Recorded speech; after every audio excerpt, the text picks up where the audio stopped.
Council work session meeting to order this afternoon. It's Tuesday, September 15th at 1 p.m. We're convened in the City Center Conference Room. I would like to welcome everyone here. We'll begin with a roll call. Councilmember Hales, would you start that for us? Callie Hales.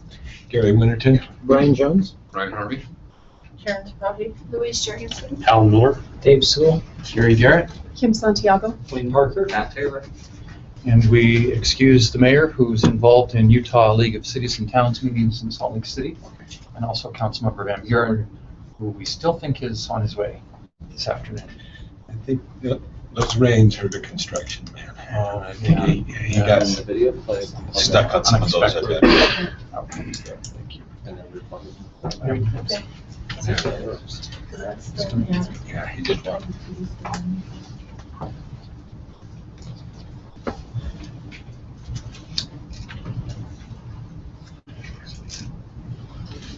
Okay, come on in. We're just getting started.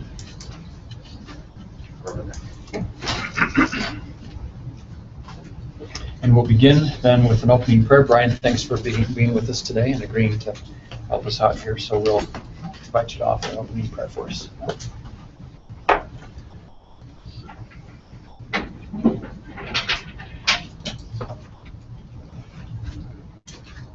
Our Father in heaven, we are grateful to gather this day as a municipal council and administration of the city. We are thankful for the opportunity that we have to serve the members of Provo, and grateful for the good city that we have to live in and the prosperity that we enjoy.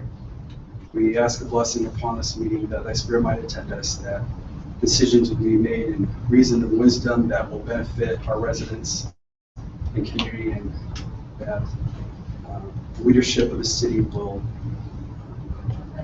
know the direction that thou would have us take, and that we might enact policies and laws that protect us and help us to be happy. We are grateful for those who strive hard to serve the residents of the city. Ask a blessing upon Provo City employees, that they might be able to provide for their families and return to their families safely. We're grateful for the men and women that serve this country and give us the freedoms that we enjoy. Ask thy protective blessings upon them. At this time we express our love to thee and consecrate this meeting unto thee. In the name of thy Son, Jesus Christ. Amen. Thank you, Brian. Brian, as you know, is a rec supervisor at Provo Parks and Rec. And how long have you been there, Brian? 8.5 years. And and always with Provo City. Were you in a different department prior to that, or did you start? I've come up, started as a recreation coordinator, and just worked my way up since then.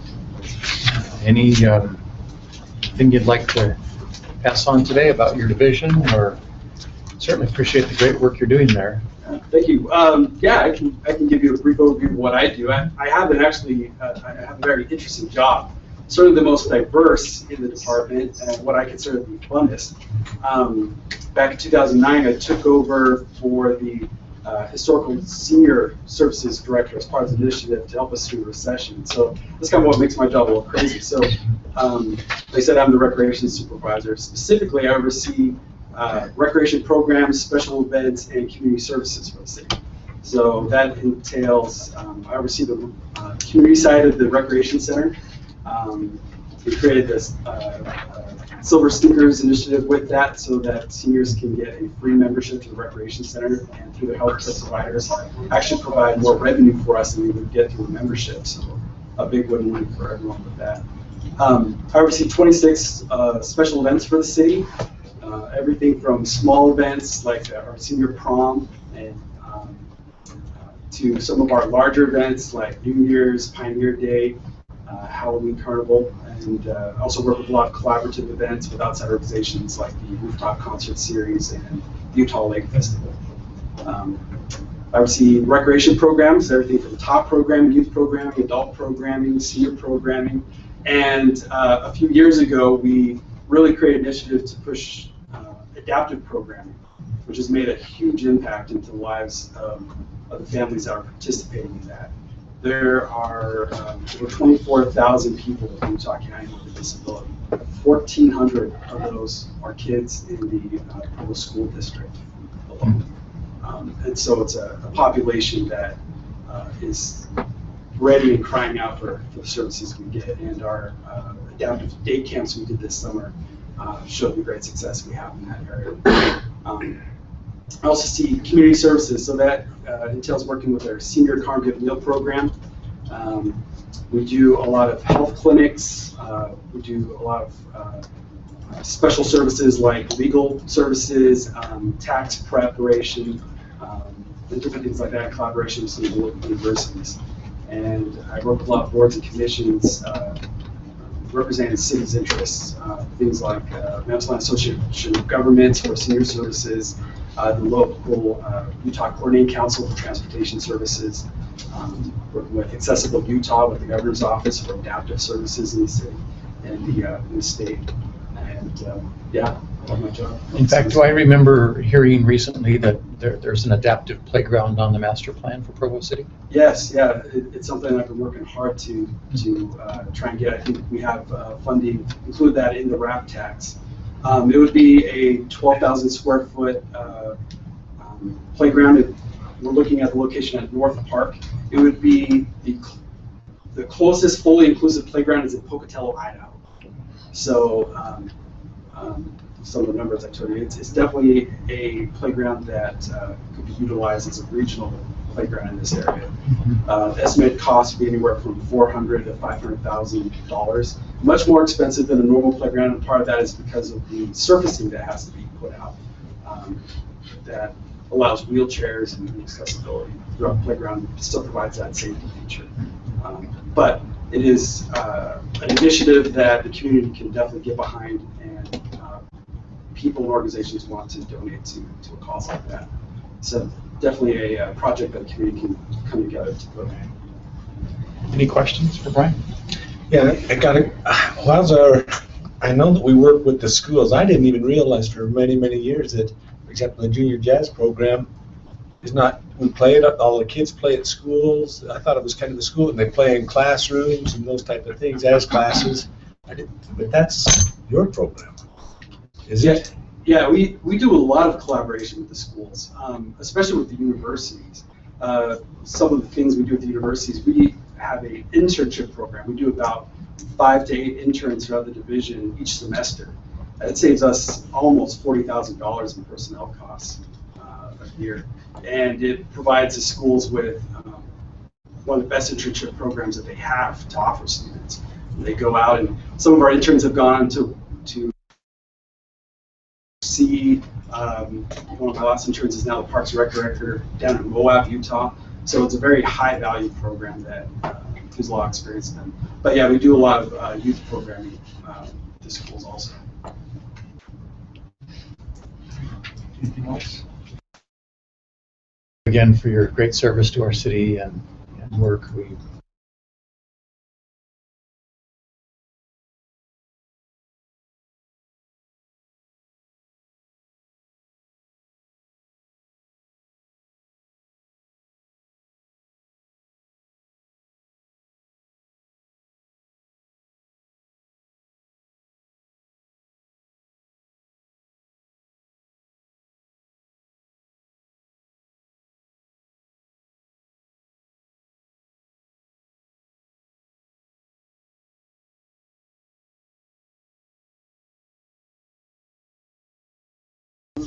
Posted for this.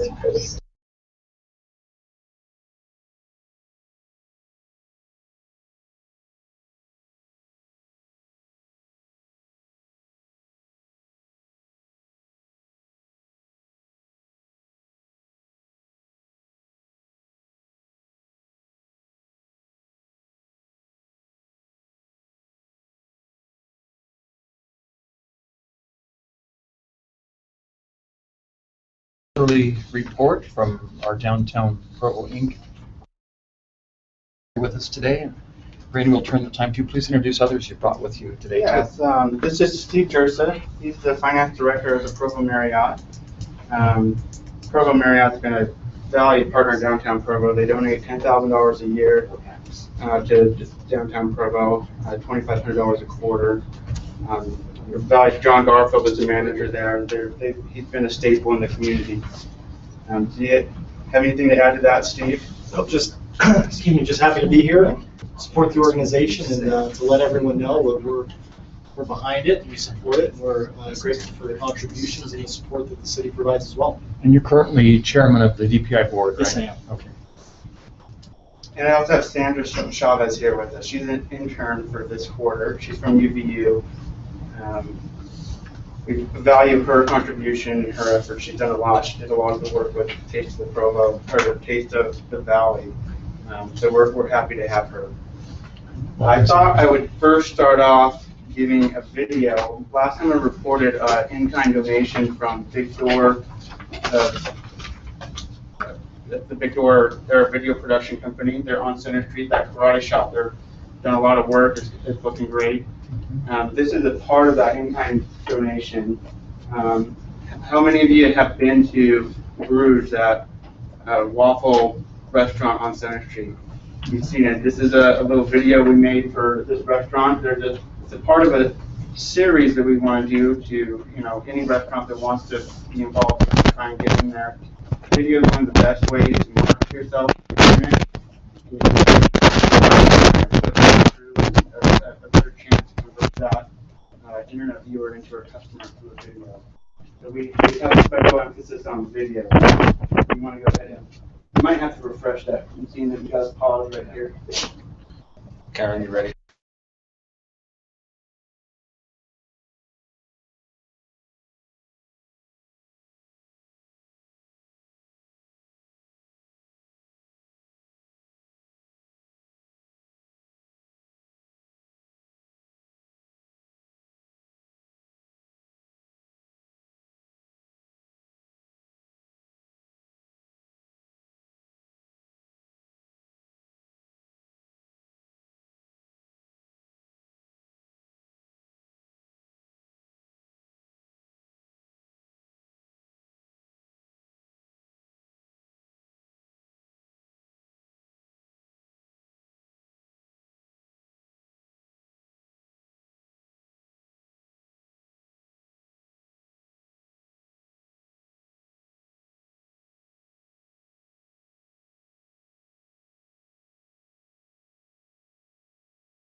So yeah, Jack there.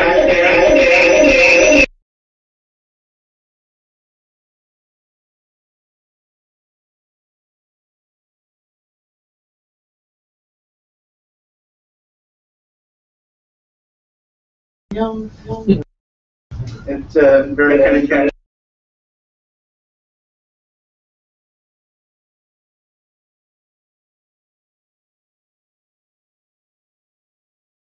A lot of events kind of give a summary of the summer events. Brady, is that your first video? Are you doing other restaurants as well? Yes, we are. And just to kind of show you the finances on it, there's like equipment rental fees and expenses. There's like a crew of 5 guys and video editing. You can kind of see that kind of video work is pretty expensive to do, and I think it's very high quality. I think it's great. But kind of a retail price on that is about $1,500. We did pay $500, and so that $1,000 difference is a part of that $3,500 in-kind donation that we reported last quarter. So we're taking those off as we go, and we think we can continue to build the partnership on this. Is that any restaurant that wants to do it, kind of a flat rate of $500 to kind of cover their cost, and the rest, that difference is Big Door's kind of contribution to downtown Provo. So I do expect to have, a series of these. We do them 2 restaurants at a time in a day to kind of cut the cost. And we have done another one for Gurus, and we expect to do 10, as many as we want.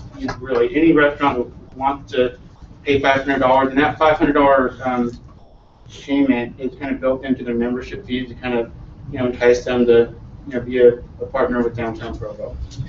So that's Big Door in the video. This is our Instagram account. This is run by Christine. She's on vacation, so she would be here. But I just wanted to point out, this is a grand opening for Muse Music that happened this past Friday.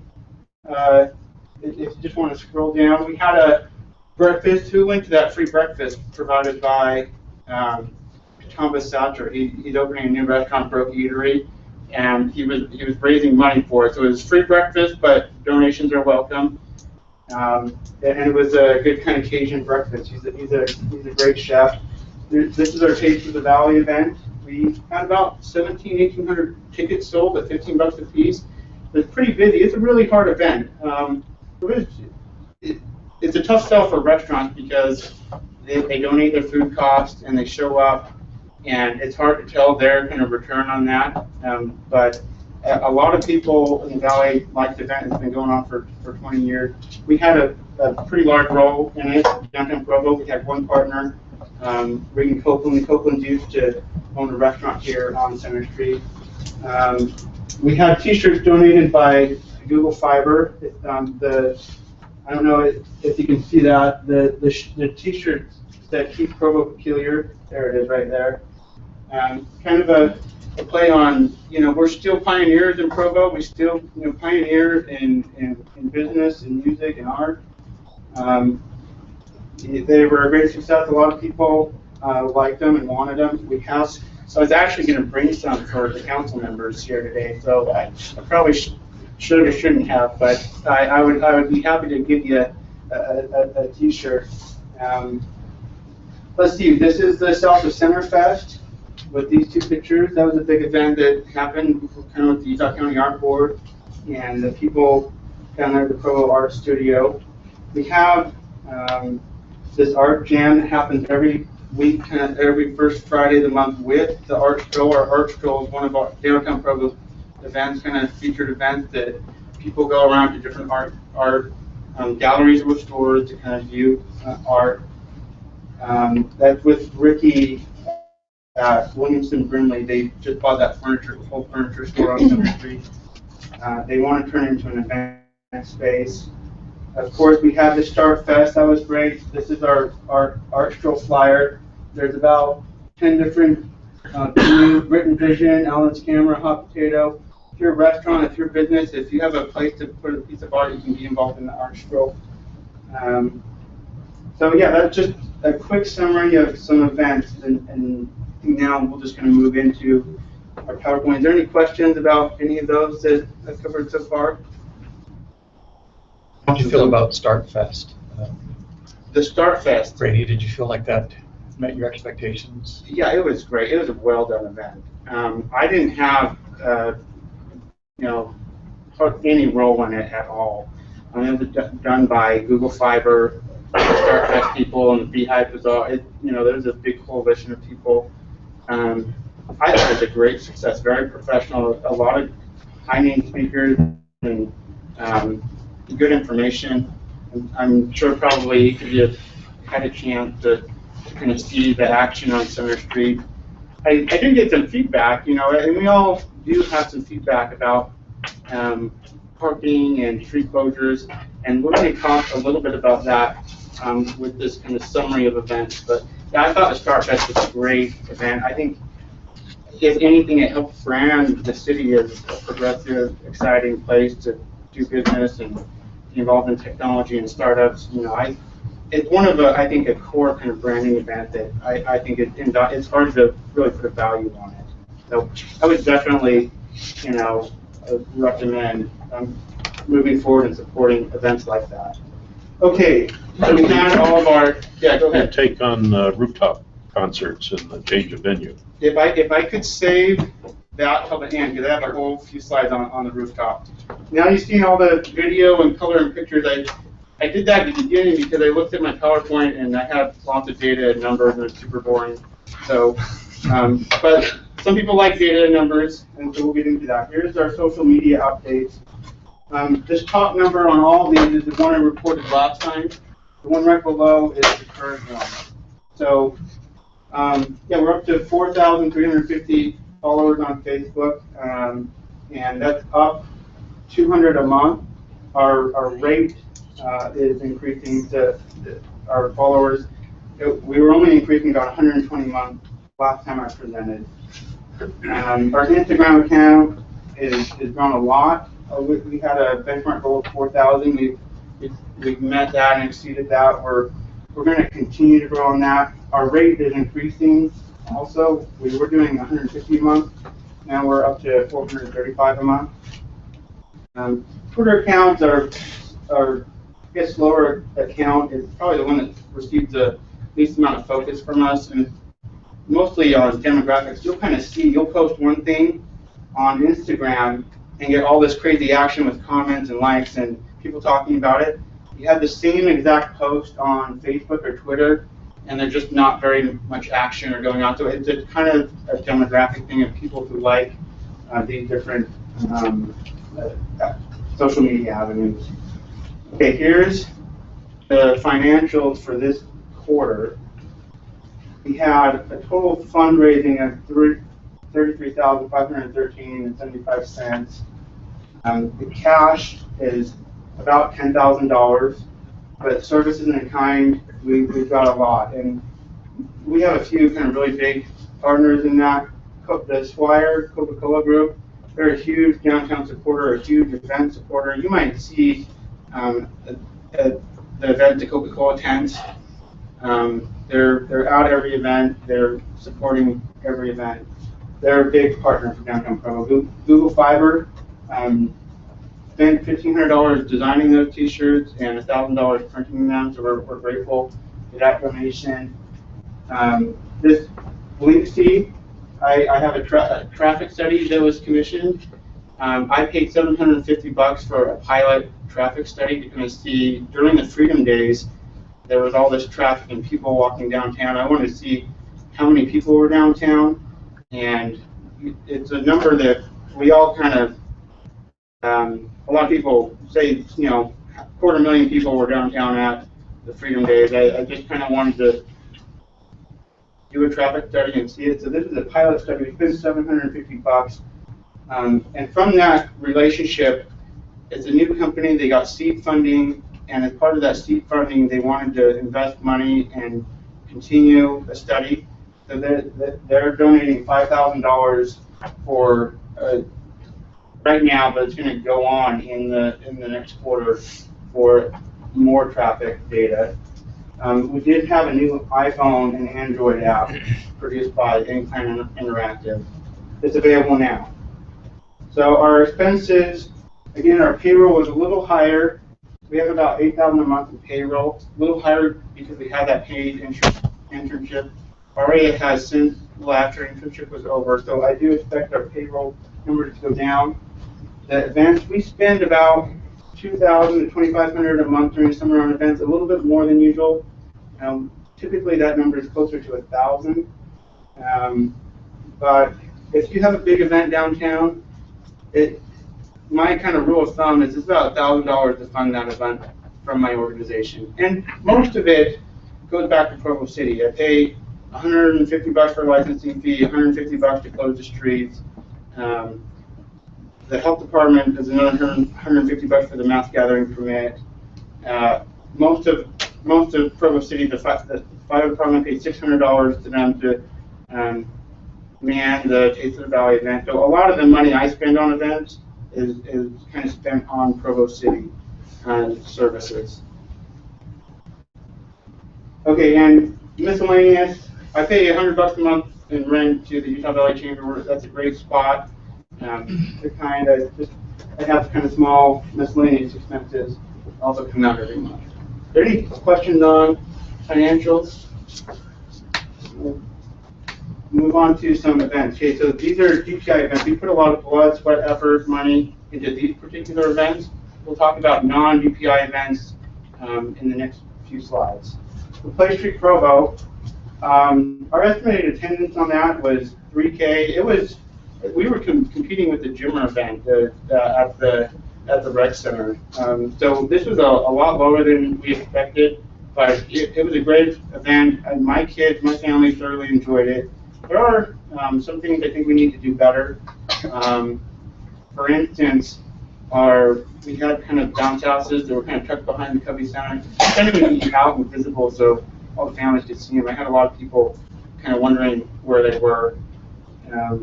But we learned from that. UVU is our partner on that event. They're great partners to Downtown Provo also. Right. It seemed like the first year you did it, they also had like soccer in the streets. It was pretty popular with the kids, and then the fire department had their hose going on the street too. And I didn't notice those same things that seemed to be a draw for. Right. So the fire department was there. They had a booth and they had a fire engine. The hose on the street.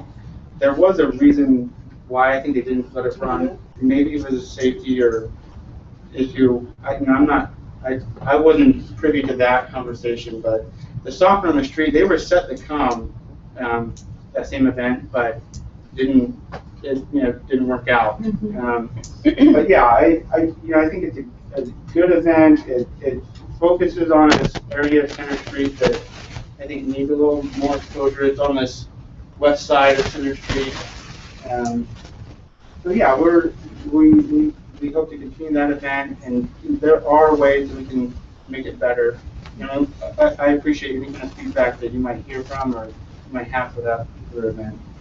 The Children's Art Festival was a huge success, and we should have scrolled down so you could kind of see that, but we had kind of real tall standees of famous pieces of art like the Mona Lisa, so kids could come in and kind of put their face in as the Mona Lisa, and they could learn about those particular arts. And all the Disney princesses were represented there.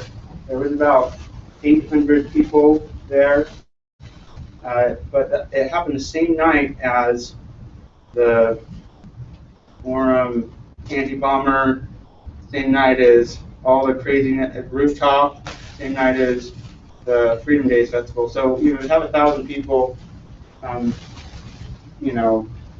focused on this particular event in light of all those others, I think was really good. Okay, the South of Santa Fest, you saw that picture, it was an art street festival. It's a new event, a brand new event. We're excited about that. Obviously it's serving a demographic that we think we need to highlight art, and downtown communities, good ones really kind of have a good, strong art community.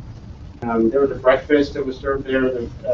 The mayor, my son had a soccer game, so I couldn't attend that, but I think the mayor served breakfast. It was a great event. Taste of the Valley, again, it was a huge success. The problems with that, there are problems with each of these events. If I could point out the problem with Taste of the Valley is we had a lot of people and that success kind of hurt the event because there weren't enough restaurants, so it made for long lines. So the focus is to, if you're going to expect 2,000, 1,800, 2,000 people actually paying to come to that event, to make sure we have a good representation from restaurants. We have our 3 Lincoln lunches that happened and 3 hours. How many restaurants participated in the Taste of the Valley? About 20. So I think that it was 19 or 20 or 21 in that range. I don't know the number for sure because some dropped out in the morning out, just kind of, hey, if we're not coming to eat. So it happens. There's a lot. The restaurants have a hard time because you donate all that food costs. If you're going to feed 1,000 people, it can be done for as low as, I asked one restaurant, El Tropical, that's actually pretty close to here. His food cost was on that event was $200 to $300, and actually everyone loved what he served. My family, my wife loved it, and they won kind of best new discovery, and they were really excited about the event. So there's ways to do it right, and there's ways to kind of kill yourself. I know that Gurus, for instance, didn't participate because they spent $3,000 on food feeding the 1,500 people, and just didn't kind of see a return on that investment. So some of it is kind of educating restaurants that, hey, there's ways to do it right, and there's ways that you can hurt yourself when you come here.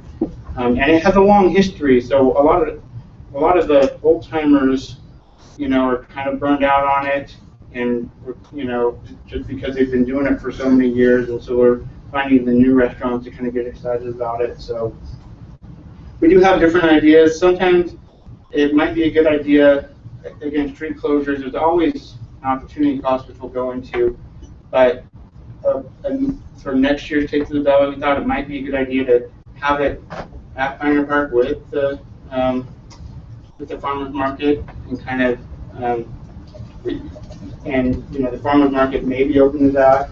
So there's always ways to improve these events. So okay, upcoming events. These are downtown trick or treat, a Halloween dance party. We do a dine around, and Christmas market. So that's going to be in the next quarter. So look for reports on those in the next quarter.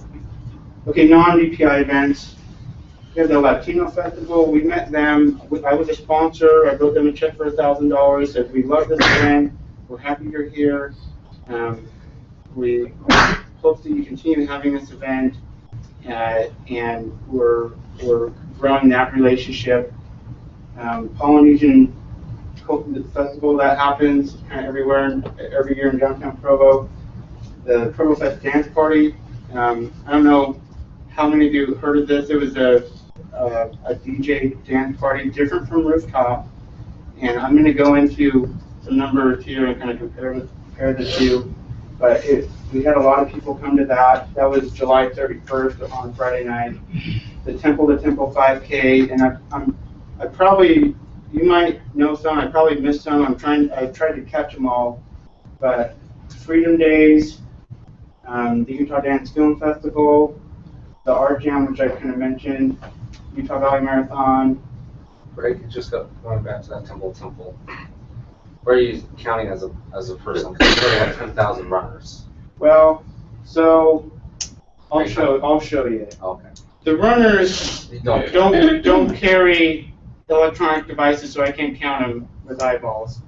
So yeah, there was a lot of people downtown. The impact basically on downtown, on the street for the 2 particular blocks is about 1,000 people. And I'll show you. It's actually a little bit more than that, but it's kind of a fair estimate. And all of these are, of course, estimates. This is just an anecdotal. I know on that one, Cafe 300 was bursting at the seams after that. So right. I don't know if all the breakfast restaurants are having that effect, but there was a big. I'm sure these events do bring people downtown. There's no doubt about it. So thanks for that. That's good to know. Cafe 300 was at Taste of the Valley. I met her. She's excited to be a part of downtown Provo. Okay, so where do I get these numbers? So this is the Blinkstein partnership that I just briefly mentioned. They're investing 5K of some seed money into it, and it's a new technology. They're still figuring it out. They're still kind of bugged, but it's some promising technology. Park City has this technology all over their city. The Downtown Alliance in Salt Lake City is using them. UDOT and UTA are partnering with them.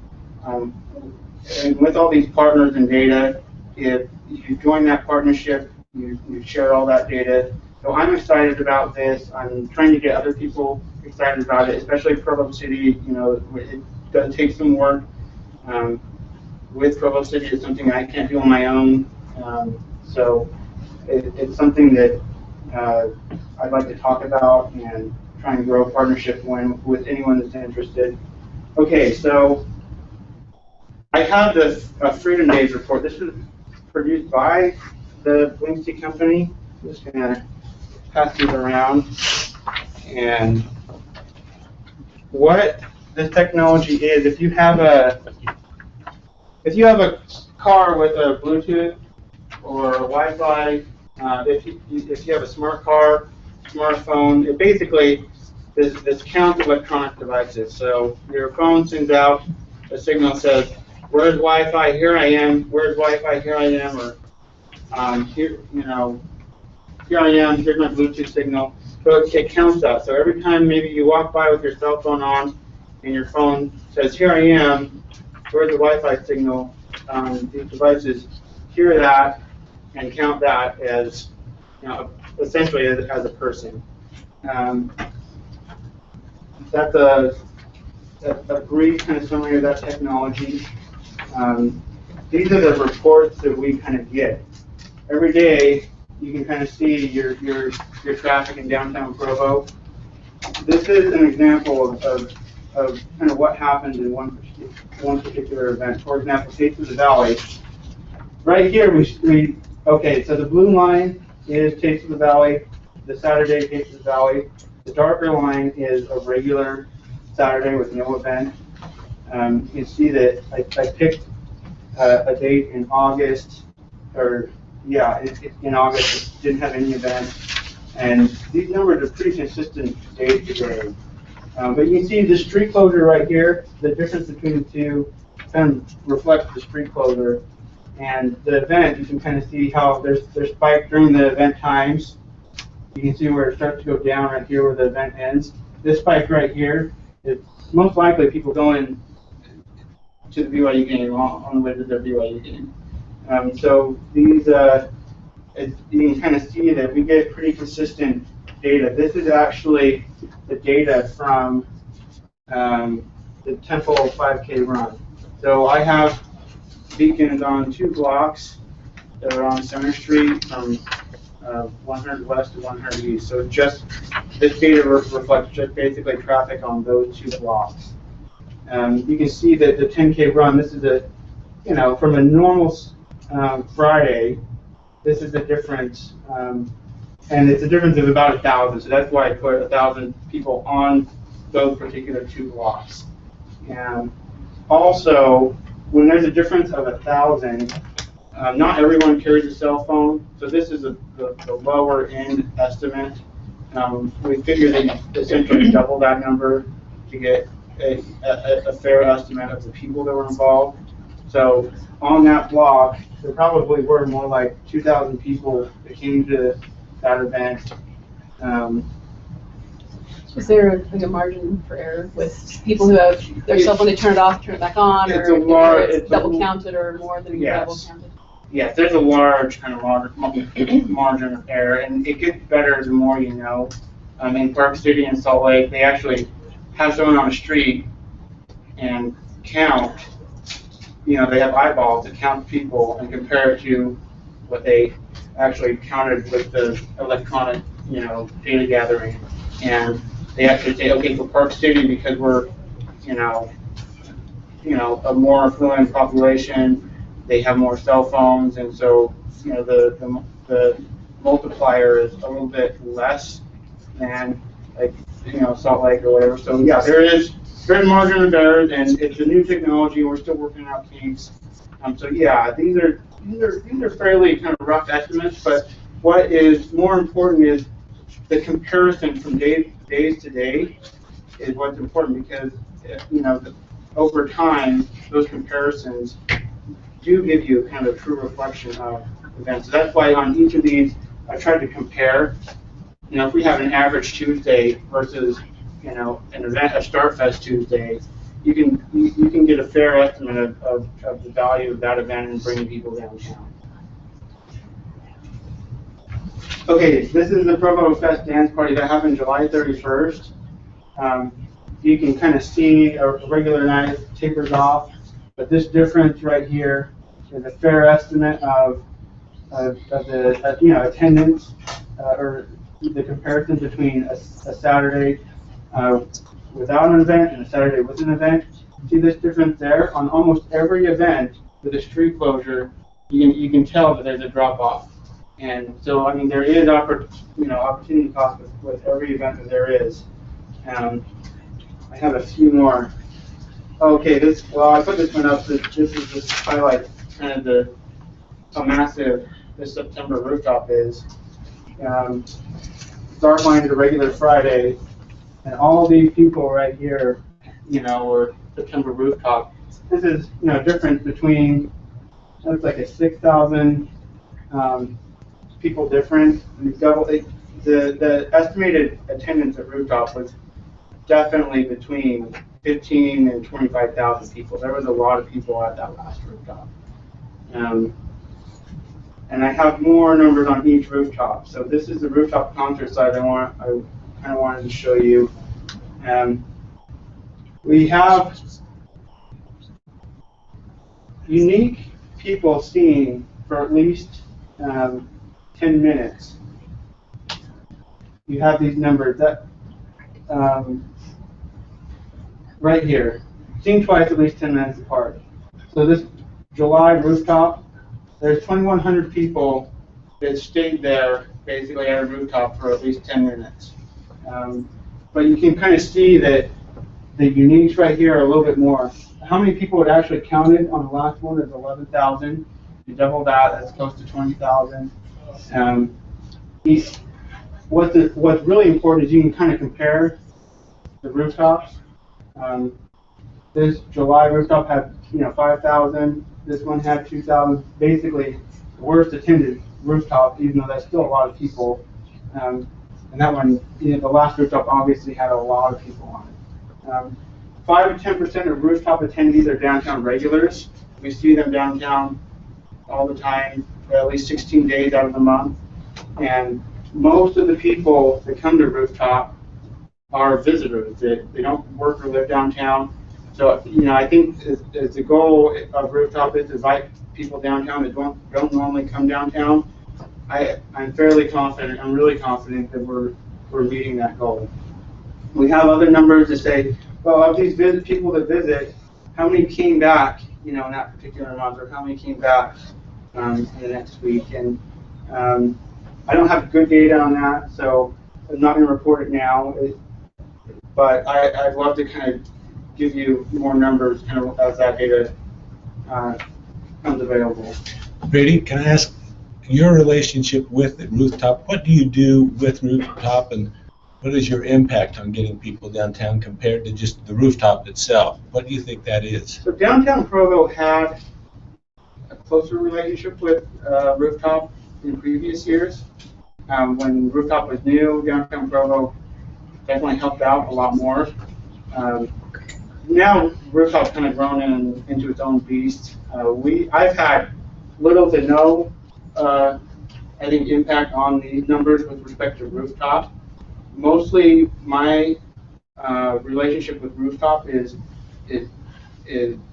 getting businesses involved or happy or excited, or getting the word out that the street's closing, inviting restaurants that want to have a booth or presence there. Did that answer your question? Yeah, I think it did. Yeah. It's interesting, your interest though in finding out rooftop concerts to be able to communicate with business owners. Right. That events do bring a positive exposure. Exactly. So, and you'll see this kind of coming on, and the reason why I'm talking about all this is because this last rooftop was painful for businesses. They shut the streets down for 2 days. which is a long time if you're mom and pop restaurant right on Center Street, right where the street's closed. And then at the end of shutting the street down, they also invited food trucks to come in and sell at that event. And there, a lot of downtown people and businesses were upset about that. You can kind of see why. So my goal as a downtown Provo, as our organization, it's there to show these numbers like this, try and find a good policy, try and find a good balance, maybe educate a business owner to say, hey, this event is benefiting downtown. It's hurting you for these 2 days where the street's closed for sure, but look, all these people that were at Rooftop, all these visitors came back the next day or the next month, and it really kind of educating those business owners about the events and why we have them, and finding a good, and then on the opposite side, talking to the Rooftop organizers and saying, hey, you know what, Friday nights are actually a bad night to have a concert and shut down streets. Saturdays are dead in downtown. We should maybe think about moving that to Saturday, and helping the organizers see kind of the perspective of the businesses in the downtown. Help me understand the relationship with more people downtown and less business. That's kind of backwards for me. I'm not right. You'd have to really kind of ask. It's really the businesses that are, and I can't really speak for them because I'm not owning a business on Center Street. You have Bianca's Bakery, right? Like, they just opened up a new French bakery on Center Street. They closed the street. Actually, this is a prime example. Let me start over. Sensuous Sandwich. It's a downtown business. We all know. We all seen it. They're right next to New Skin. The first time Rooftop came downtown, the first Rooftop, they shut the street down. She lost all of her lunch traffic. She didn't make any money at lunch. And then that night, they had the Rooftop concert. You're kind of expecting or hoping to make up the difference from losing all that lunch traffic. But that night, some food trucks were parked right outside her business, and no one came in at night because the food trucks were just right outside her door. And the difference was the July concert didn't have food trucks. Same thing, she got shut down, lost all of her lunch business, but she kind of learned her lesson that at the Rooftop night, she's got to be out there trying to get the Rooftop business. To her benefit, there was no food trucks invited in July.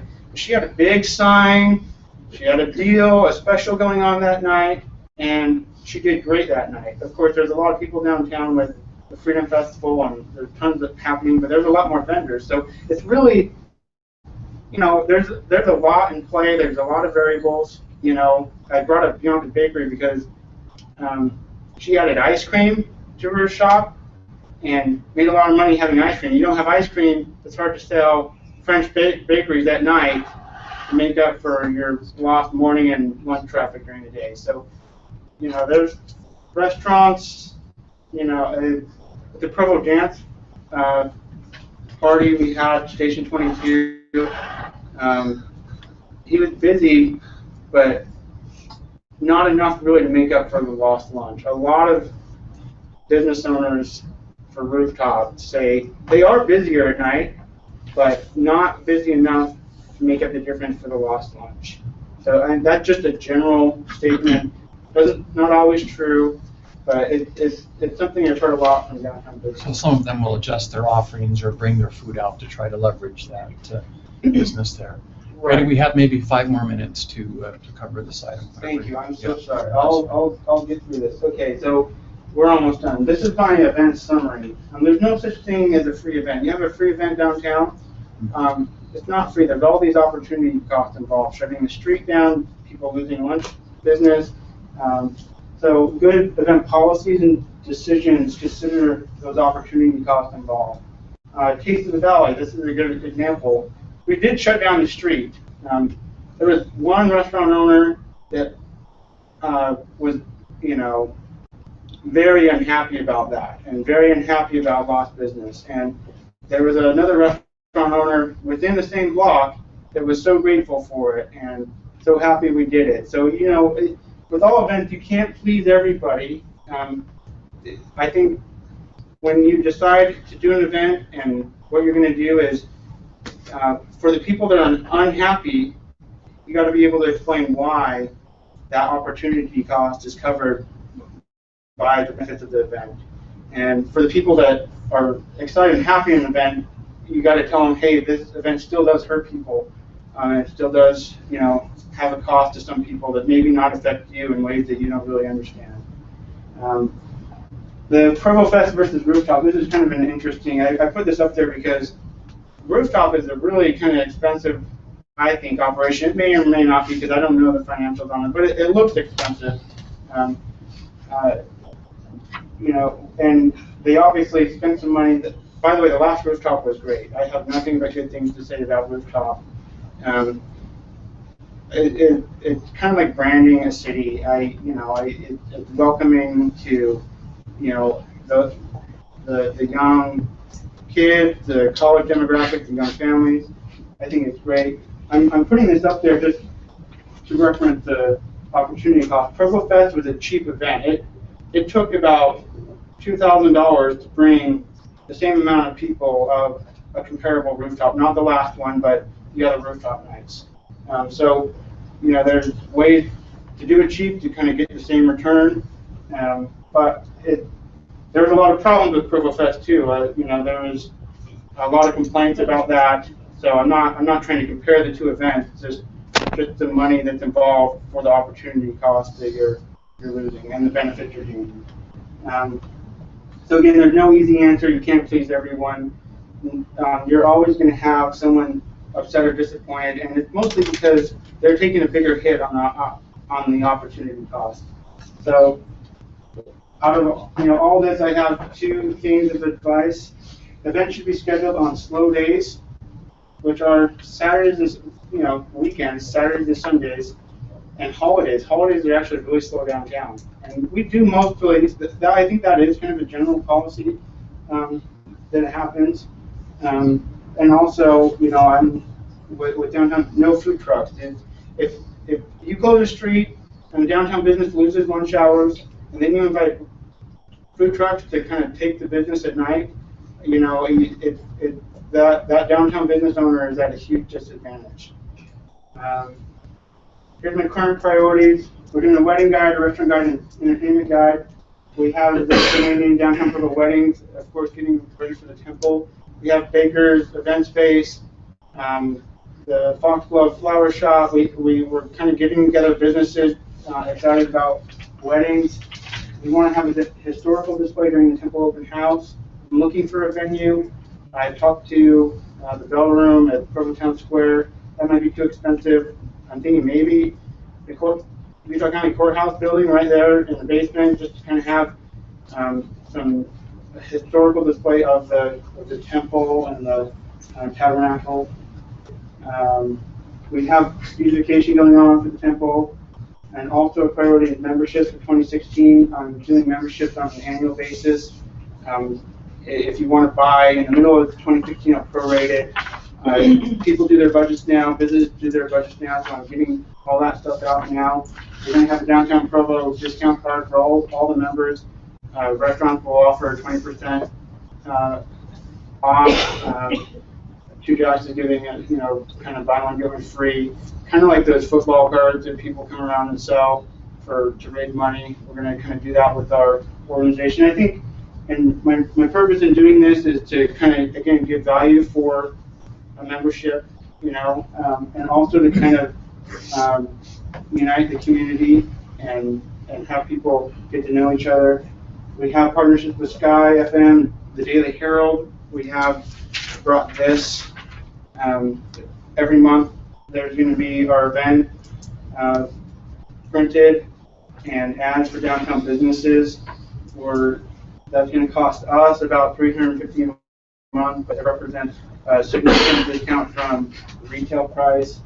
And we have website listings on downtown Provo weddings and our site. And I'm working on getting a social media package for downtown businesses as a part of the membership. So thank you. Probably took too much time. Thanks for your time. I'll take any questions right now. I do have one question, Brady, relative to the food truck situation. I know we have the ordinance in place for the 200-foot from a restaurant. So can event organizers apply for an exception to that? Is that how that's happening? So they actually cannot apply for an exemption for I think it's 100 feet from the business front door. So you can't, that's an ordinance that is in place no matter what. You can't exempt yourself from it. What you can exempt from is a food truck on Center Street. So there's no food trucks allowed within a specific corridor on Center Street. And for the food trucks on Rooftop, for example, those would be under the ordinance disallowed. But the ordinance allows for an exemption, and that exemption is granted or denied by the mayor's office. There's a special event provision that allows food trucks to Center Street. I'm not familiar with 100 foot. I have to look at the statute again, but I know there was an exemption for special events. So the exemption is to be on Center Street or to be within 200 feet? Center Street. Okay. Allowable on Center Street. But still not within 200 feet? Correct. I think it's 100. That wasn't my impression. I didn't. I'd have to look up the statute. So whenever someone applies to an event downtown, I send the ordinance out and tell everyone, hey, make sure you're aware of this ordinance. I'm a part of the emails with the licensing of Provo City. So when there's a downtown event, I do send them a copy of the ordinance, so everyone knows that that ordinance kind of covers Summer Street. Well, thank you, Brady. We appreciate your report in summary today, and certainly your great work promoting downtown Provo. Thank you very much. We Express our appreciate thanks to your board as well. Thank you. Thank you. I'll now call for a motion to adjourn as the Municipal Council and reconvene as the Provo City Stormwater Special Service District. I so move. Moved by Mr. Miller with a second by Ms. Hales. Those in favor? That is unanimous. Now convened as the Provo City Stormwater Special Service District, we'll turn to Dave Decker, our Public Works Director, for a discussion on a resolution appropriating $350,000 in the Provo City Stormwater Special Service District Capital Improvement Fund for expenses related to a storm service project on 5100 West. Dave.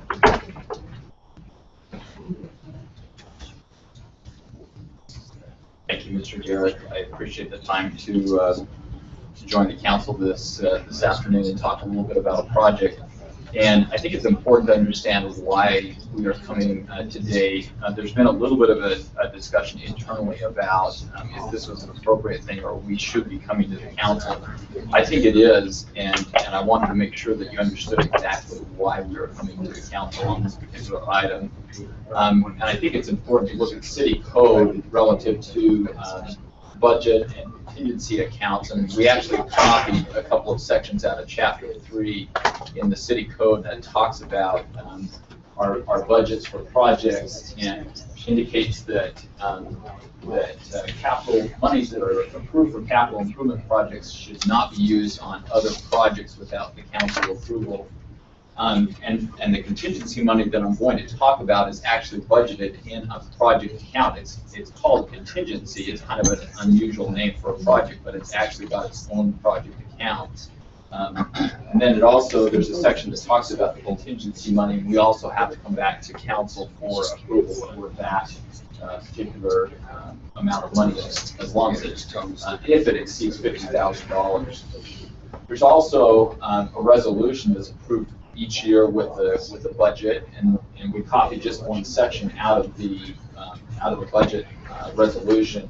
It indicates that project funds cannot be deleted or changed more than 10% of $50,000 unless we get council approval. And so that's the specific reason that we're here today, because we're talking about monies that exceed $50,000. I need to give you a little bit of history about the project that we're talking about. The project was originally approved in last budget year. We requested and the council approved $100,000 for a storm drain on 1500 West in the Grandview area right here. We have an existing storm drain that goes to about, go right here to 1150 North, and we had requested and the council approved $100,000. It would have taken that storm drain probably about 2 blocks north and solved a couple of problems. But as we went through the design process with another project, not a storm drain project, but the water line project that's associated with the water tank, we discovered that one of the best routes to take the water line is up 1500 West. And the blue line that you see illustrates the tank that's planned, and the water line is also laid out, and we have actually bid this project out and awarded the project a portion of the water line. And construction is going to start very, very shortly. In fact, I think the contractor is out on the site, has closed part of that route already to start the installation of the water line. But as we went through the process of the design in the spring, like I said, we found out that 1500 West seemed to be a logical location for the water line. And one of the first things that we started talking about with the consultant was, hey, we've got a storm drain that's planned on the same road. We probably shouldn't dig the road up twice. If we're going to do the storm drain, we probably ought to do the whole thing and have the contractor do it while he's there. So ultimately, we needed the storm drain to go up to 1460 North in the Grandview area. And so we turned to our contingency money and we said, does it make sense to do the entire project this year with the contractor? And we are recommending yes, that makes a lot of sense, especially for the neighbors, not to have the road dug up twice. One of the other things that we started debating with the consultant, you may recall a couple of years ago we had a pretty severe storm that washed out part of the road on Grand Avenue and 900 North, and we started, as we started laying out the logical location for the water line, we decided if we're going to go down that hill with a water line, we probably ought to put a storm drain on it for an overflow, which right now our storm drain turns east on 900 North and goes down to 820 North and dumps into the Provo River. But we got a little bit of concern because of the low point that's created in that bubble between Grand Avenue and 900 North. And so we asked the consultant to look at an overflow system that would run down the hillside and discharge out onto 820 North and avoid that same issue happening again in a very heavy event. So they did that design. They did the design all the way up to 1460 North. We bid that out in separate schedules, so it's not mixed, it's not commingled with the water line. The water line is being funded by the bond money that was approved about a year and a half ago by the council. And so the storm, the resolution that we're asking you to approve tonight is for just these two sections of the storm drain. We're asking the council to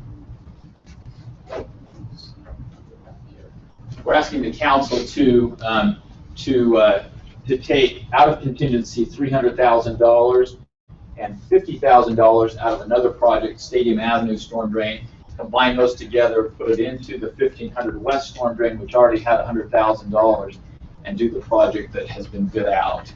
So that's really a very quick summary of what we're requesting the council today. I do have one other slide that I can show the council just as an update on the water project. We are doing 2 water tanks, you may recall. One's over in Slate Canyon, the other one in the Grandview area that I just showed.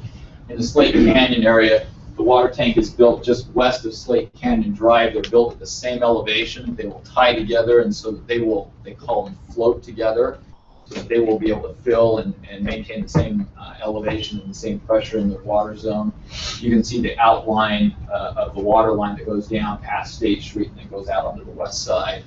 And again, the water line, this portion of the water line was bid out together with the Grandview water line, and the 2 tanks would be bid out and start construction hopefully within the next couple of months. So, Mr. Garrett, that's all I had today, and unless there's any other questions. You are scheduled for a public hearing tonight. So the attempt here was just to respond to any questions, give you a little more detail. We'll do the same presentation this evening in council meeting, but wanted to make sure we had an opportunity to answer any questions you have. Dave, the impact on the Stadium Avenue project, that's not much of a budget reduction, less than 10%, but you don't see any challenge there. It's not, and part of the reason that I'm comfortable with the Stadium Avenue, you probably know we had a pretty significant project on Canyon Road, right there at the intersection with Stadium Avenue. We were kind of racing the clock. I know we were making a few people nervous about the football game, but we finished it. And one of the things that project brought to my mind was some needs to finish Canyon Road and do some improvements on Canyon Road, particularly the concrete. If you've walked that road, which I happen to do quite a bit because of the project that was going on, there's a lot of sidewalk, a lot of curb and gutter that needs to be replaced on that road. We have originally, the plan was just to do the asphalt improvements on Canyon Road next spring and re-crown the asphalt. But as we've talked internally in Public Works, we're feeling a little bit concerned about doing the asphalt and not fixing the concrete while we're there. So right now, we're still having some debate. We'll probably go back to the administration and talk about what we want on Canyon Road. But we may end up having to shift Stadium Avenue back 1 year in order to do Canyon Road this year. Do Canyon Road right, and then we'll shift Stadium Avenue back. It would allow, if we needed the additional money, we could ask for it in the budget that way. Okay. So that's part of the thinking that we're having right now. Mr. Chair. Dave, can you go back to the slide that showed see that future 20-inch line on 1700 North? Is that future water line? It is. It's a future water line. And so that will also be part of the new tank. Is that correct? That's correct. That line is planned as we did the modeling for the water system. One of the things that we found on the west side, particularly as the development starts to fill in over here, is we need some additional lines in order to supply water, especially for fire flow purposes on the west side. So as development increases, the need for that 20-inch line to be completed will start to come about. And that isn't calendared at all at this point. It's not at this point. We do have a couple of things that are starting to happen on the west side that are kind of pushing that fire flow issue, and we're starting to do some modeling on it, particularly with a couple of projects that have come about just within the last month or so. And whether we need that water line, how soon we need that water line, that's one of the hot topics that we're looking at pretty seriously. I will tell you also, in the long-range plan for stormwater, there is a detention pond on 2100 West. I'm trying to find it right here. There's a vacant field. I think it's right in here someplace. I can't spot it on the air photo, but I think most of you that are familiar with that area, there's a kind of a gravel pit. It's a little bit lower than 2100 West, and we have considered putting a detention pond in that location. And if we do that, we would build a storm drain that goes out on 2100 West and up 1700 North and intercept all the water in the Grandview area north of 1700 North. We would ideally do those two projects at the same time also, so that, again, the road's not torn up twice. So is the stormwater right now on 1700 North just going into? Running in the gutters, and we've got a few sumps. There's a sump right here on this corner, a couple of sumps that we've added there, but we don't have. They're not connected into the. We don't have a storm drain, a traditional storm drain pipe in that area. It's just a sump system. Thank you. Any other questions? Great, thank you, Mr. Decker. We'll look forward to your presentation again tonight during our council meeting. Thank you very much. I'll now call for a motion to adjourn as the Provo City Stormwater Special Service District reconvene as the council. Motion by Councilmember Santiago and a second by Ms. Hills. Those in favor?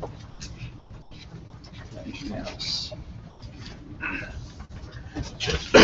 Next, we turn to Mr. David Graves, our Public Works Division Director.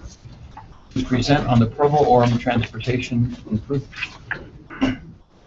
Improvement Project, the current design concepts for BRT.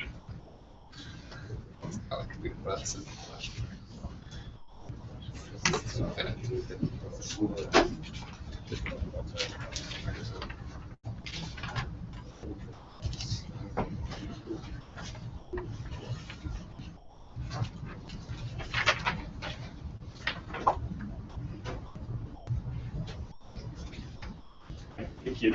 Appreciate the opportunity of coming to meet the council today. We have the project team, project design team with the Provo-Orem Transportation Improvement Project, formerly known as the BRT project here, to talk about some of the concepts associated with the project, and to let the council have an opportunity to see some of these things where we're at with that current design, ask some questions. I think to start, we'll go ahead and have Gray Turner. I think most of you probably know Gray from last council meeting. He'll go ahead and then make a little brief presentation at the beginning, and then turn the time over and introduce our project. Yeah, I just wanted to, thanks Dave. We're here to give you an update on the design. Once that's over, then I'll get back up and talk to you a little bit more about the lease agreement that we talked about last time. But I did want to introduce Lori Labrum, who is here and is going to lead us in the design update. Lori is the project manager for a company called AECom, who we hired to do the final design. Lori is very well qualified. I've known Lori for a long time. She worked for UDOT when I first met her, and she's worked for several owner-owned company, worked for several other consultants, and has worked on transit projects throughout the West. So very well qualified, and her team are doing a lot of good work, and hopefully some of that will come up in today's presentation, and also ask any questions that you might have. So, Lori. Thank you. Just real quick, I've got a couple of my co-workers here with me. Bob Kleck, who is the design manager, and Andy Powell, who's our roadway design manager. And obviously, a project of this size takes a whole bunch of us to work together. You know, today what we wanted to do is we have been working really hard since about the 1st of June to become familiar with the plans as they were left in the 30% design or the environmental phase. We've been working hard with Dave and with Brian to respond to some of the city's requests that may have not been incorporated in those initial plans, but the intent was to have that stuff included. So we are at what we would call an intermediate phase in plan development, somewhere between 50 and 60%. Some sections are further along than others, and as critical decisions are made, we're rapidly bringing the rest of the package up to speed. But what I wanted to do, I think there's just a quick overview. I think you've probably seen this. It's 10.5 miles. About 51% of that is fixed guideway. Each of these sections presents different challenges. So as we work from the Orem Intermodal Center all the way down around Novell and back to the Provo Intermodal Center, we're crossing jurisdictions and addressing different issues. And today, I think what we've got on the table to discuss and just give you an update on are, and I'll work basically from kind of the north end of the Provo boundary down to the south end, but 2230 North and the Plum Tree access, the Provo River Bridge, I think we've made some final determinations on structure type and we're making some recommendations for the trail. The 900 East section has been a pretty hot topic, and we've got some plans today that I think reflect what we've been given some direction from city staff on. 700 North, we have fixed guideway in 700 North, and we've been also working back and forth with city staff to come to, I think, what we have now is an optimal solution on that corridor. And then, obviously, University Avenue. So I hope this to be an interactive discussion, and as I present a topic, please, raise your hand or, just kind of interrupt me, and we can. So if you could, down there, just pull up there's a file called Plumtree, and it's the PDF, because I think we're going to need to zoom into it. It's probably one of these two down here. Maybe this one. There you go. And then if we could get that full size. I'm just going to just put it, I think I still just work. I want to see the full screen. Sure. Thank you. So what we've been working on in this section of the corridor coming down from Carterville Road is we've made some fine-tune adjustments to the bus lanes. We've been able to sneak them together. Originally, they were pushed to the south side of the center band of the structure, and we've made some fine-tune adjustments there. This intersection here on the north was three-quarter access into the Plumtree development, and request was made to look at whether this intersection could operationally work if we made it a four-legged intersection with the development to the south. We've worked with UDOT and our traffic engineers, and we think we have come up with a solution that obviously there's some work that needs to be done. Is there a pointer on this? Doesn't work on the TV. Okay, yeah, so, the alignment here has some issues with obviously an existing business there, but we've presented this to UDOT, and John Higgins is here, and he can throw something at me if I say something that's incorrect, but operationally we can get it to work. We did have some concerns for timing on University Parkway. We're able to make that the signal operate okay with 2230 north, and then site distance issues we were able to solve coming down the hill. So. Just might mention, with these two developments, we have been working with the property owners, developers of these projects. This is something that has been a really high priority for them. I think most who are familiar with those projects realize that over the years, those developments have kind of struggled, and access has been a real issue. And so as this project began to move forward, this was a pretty high priority that was presented to the team. And I think the property owners on both sides of the parkway are pretty excited about these opportunities, even though on one side it appears to go right through the building. They feel like that trade-off will more than be worth it for their project. Is that a pizza place still? I can't remember. Yeah. Thanks, Steve. So some of our drawings you'll see we've had an opportunity to develop more and do some color renderings. The others are still engineering drawings, but does anybody have any questions about this? If not, if we could go back to the Before you go on, we mentioned that from UDOT's standpoint, this is an opportunity for some cost sharing too between the developers and UDOT, whoever, to provide this access into both developments. So you wouldn't have the right-in where the green is, you wouldn't have the right-in before that intersection, then you would close that off and then just have the intersection be the only right into that, or the Walmart. What does that mean, cost sharing opportunities? Well, to take the design, initially the design didn't have as much widening impact on the Carterville Road Bridge, and so there's some additional costs that are going to be incurred to the project. As we've talked about this with the developers, property owners on this project, as well as from some city sources, we feel like the benefit to the city would be well worth the incremental expense to go ahead and provide this access. And so there will be some cost sharing associated. So I don't know that it's an opportunity, but it will be, it's something that going forward it's anticipated that we will partnership. Are you talking about between UTA and Provo City? Or are you talking about Provo City and property owners? Who are the sharers? Who are the principals of the share? So So it wouldn't be anything that we would anticipate that would have to come back to the council for additional funding requests or anything.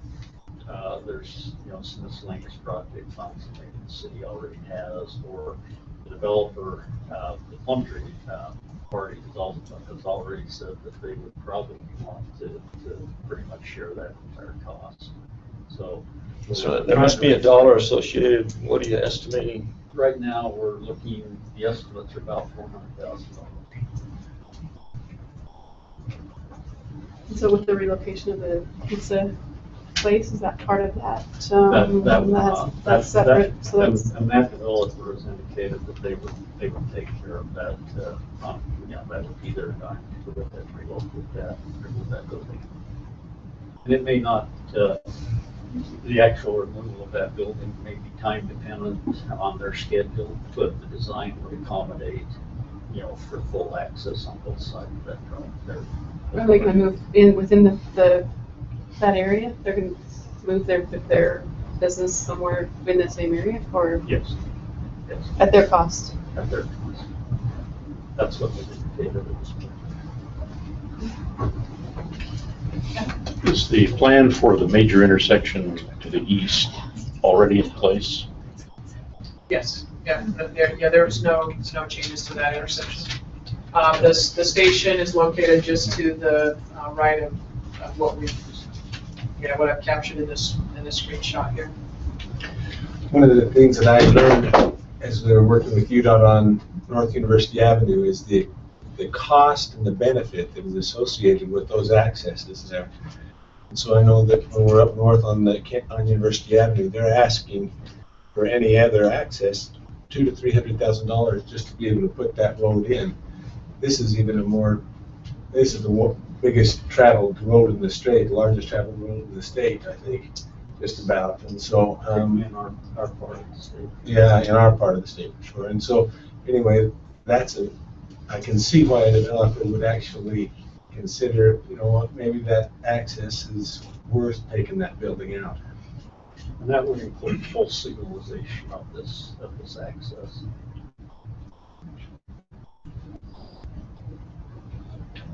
Any other questions?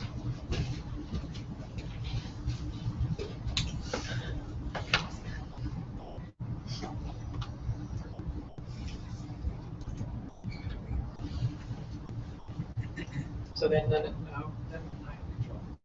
So the next, and again, this is another engineering drawing. Engineers are famous for these, and I apologize for that. But one of the challenges that we had on this was addressing the clearance for the trail under the Provo River Bridge structure, as well as an elevation of the trail that would, in almost all circumstances, keep the trail out of flooding conditions.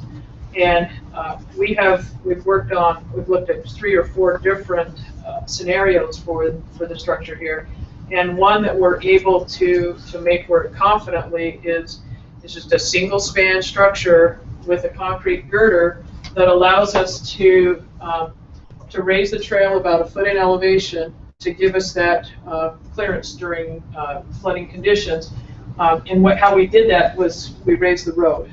We raised the clearance underneath the concrete girders about 6 feet. So, where that existing clearance is really low, we're able to get the required clearance and raise the trail elevation. So the clearance isn't going up 6 feet. We had to raise the road 6 feet, so you have 10 feet of clearance. Yeah. From the bottom of the girder to the top of the trail. So you're required 10 feet. But that requires us to raise the road 6 feet. So what that does is it allows us to keep the trail in its existing location. We're able to span the river with a concrete girder, which is a very simple structure for us from a design perspective and a construction perspective. And I think we're achieving what we really were looking to achieve at this location. Lori, one thing on this, the trail right now is constricted quite a bit through that location. The design allows for that widened trail to go continuously through. Yeah, great point. Yeah, we're keeping at least, I think we've got a 12-foot trail through there. And visibility to the river. Yes, yep, and it's open to the river. Right now, it seems to be about 5 feet. 5 feet wide. That's what it Great seems. kind of feels that 5 feet wide and 5 feet It feels, tall. it feels that way at least. Oh, I can tell you it's that tall. Great, on my head, I'll tell you. Yeah, so we're really happy with the outcome of this, and we think that, you know, that's gonna be a huge improvement to the existing trail condition there. Fact of that 6 feet up street level then is just a gradual ascent, I assume, over Correct. several hundred feet. The 2 intersections on each side of the road were really what was controlling. We can go higher than 6 feet, Yeah. so it'll be a gradual Yeah. coming out of those 2 intersections. Barely noticeable, I imagine. Yeah.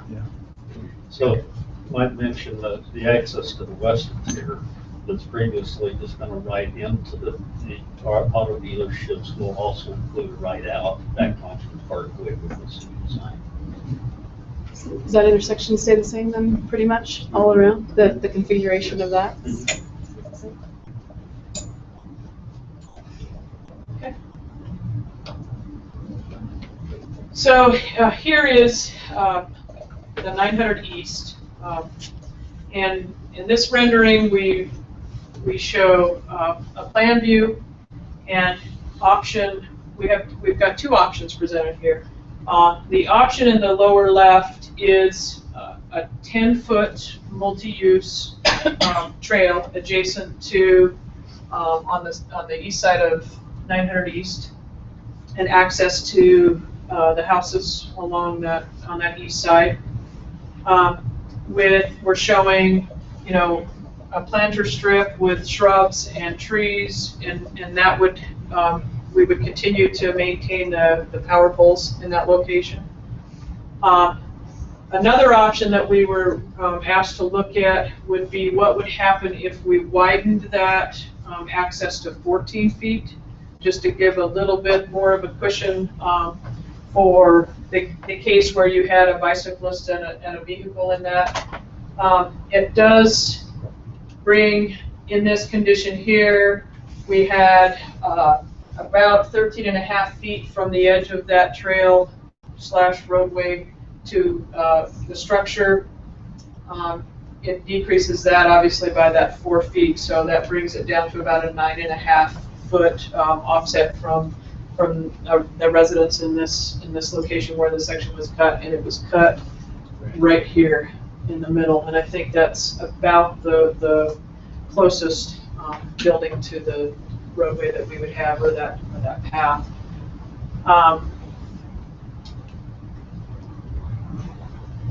Questions? Do we need to zoom in a little bit so everybody can see? Probably wouldn't hurt. Really, the difference between these 2 alternatives is just the width of that shared driveway, pedestrian pathway area. And so whether or not, you know, it's a trade-off of saying, yeah, let's get a little closer to the home, but have a little wider driveway type access, or let's keep that narrowed up and keep a little further distance from the buildings. The one thing And that- why is it a shared lane when you have a bicycle path as well, bicycle pedestrian path? If you have the lane, and is this, so I don't know if we could zoom up on this. Yeah, could you zoom into the plan view? We do have a PDF. I think you copied the PDF.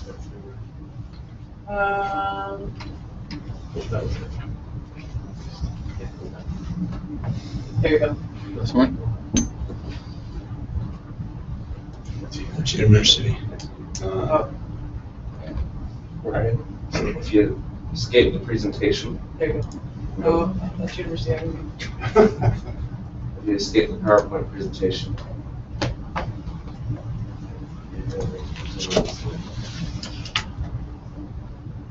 I saw it. Is it that one? This one? No? Are we sure we I have, don't know that it's open. should I, So just go back to that sheet, and I think we can zoom in and the quality will stay. I can go back. That. Is that in here somewhere? Oh, yeah, right there. This one. Second from the bottom. This one? Yep. Yep. No, that's it. Maybe zoom into the section.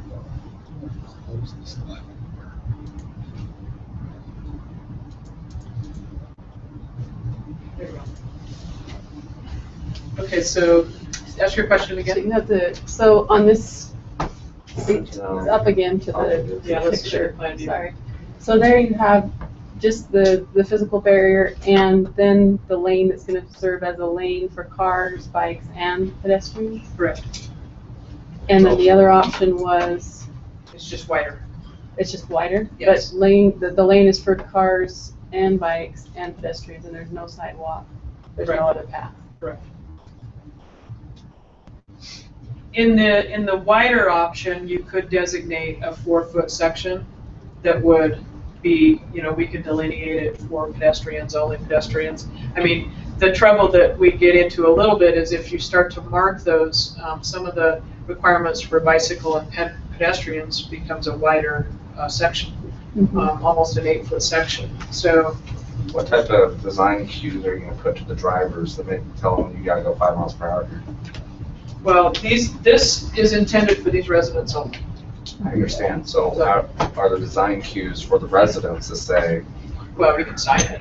You can sign it as, multi-use Okay, path so with very low speed The limit. problem with sharing this lane with the bikers is that was one issue that the homeowners on the street had, was backing out with bikers, not going uphill necessarily, but coming downhill at fast speed.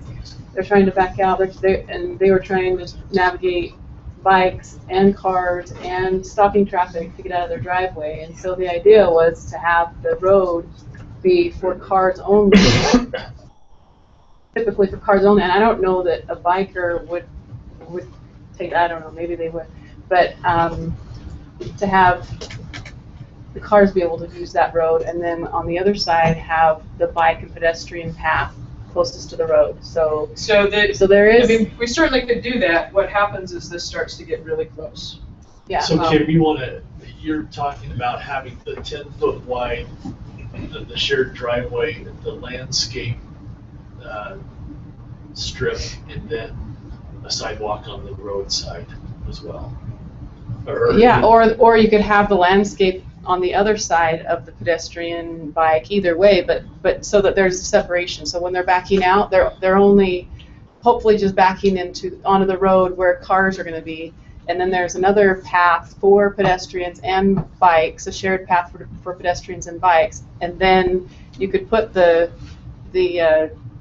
planter with the trees on the outside of that as a buffer between the road and the pedestrians and the bikes. Or I mean, I think that was how we presented it.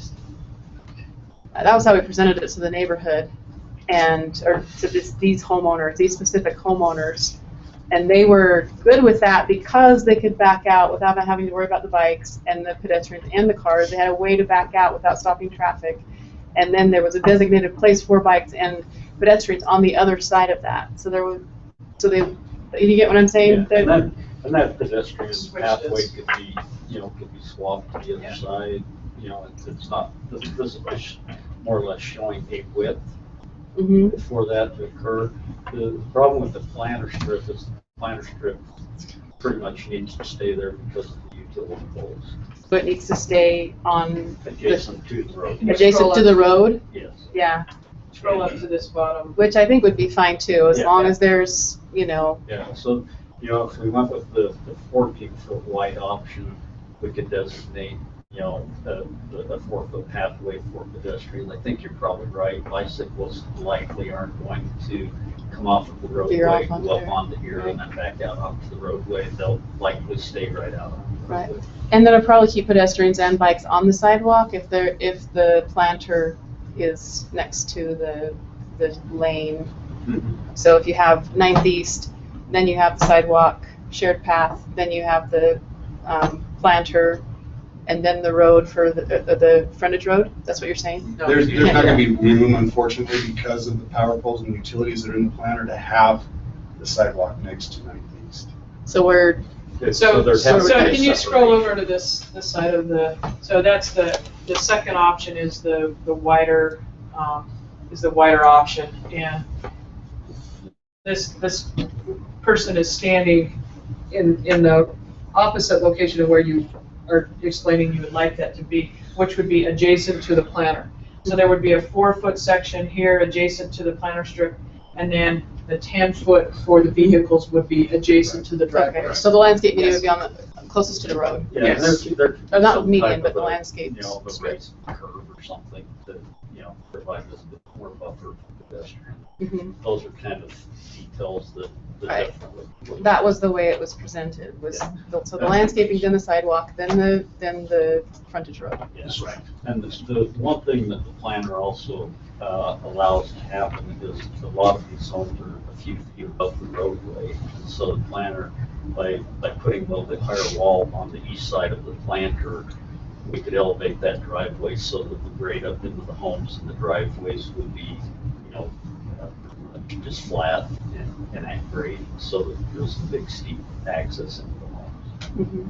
Mhm. Those are all kind of final design details. It's kind of more of the concept that we're trying to, you know, where are we? Are we headed in the right direction? Do we need to, you know, tweaks? And I think you're right, the pedestrian probably should stay more adjacent to the streets. Then you don't have people backing out of driveways and into the sidewalk or pedestrian. But I don't think there's enough room. I think are you asking if we can have a buffer between the sidewalk and the shared driveway? No, well, I was Just on either that. way, I thought you said it had to be that way because of the power poles. So It has to be this- it has to be It has this to be way like because that. of the Right. power poles. Right. That's the way it was presented. Right. So, yeah, that's, I thought you were saying that they had to be on the other side No, because of the power poles. The only buffer would be a curb or something, It is could that what be a you're saying? curve, it could be a different colored pavement, you know, and that's something, again, can be decided. I think, you know, what Matt brings up about, you know, how we take care of that differential with pedestrians and vehicles, and, you know, it's obviously gonna take some signing and different things to alert people that this is a shared area. Right. I think a curb is preferable because I think if it's colored pavement, it's gonna become all one.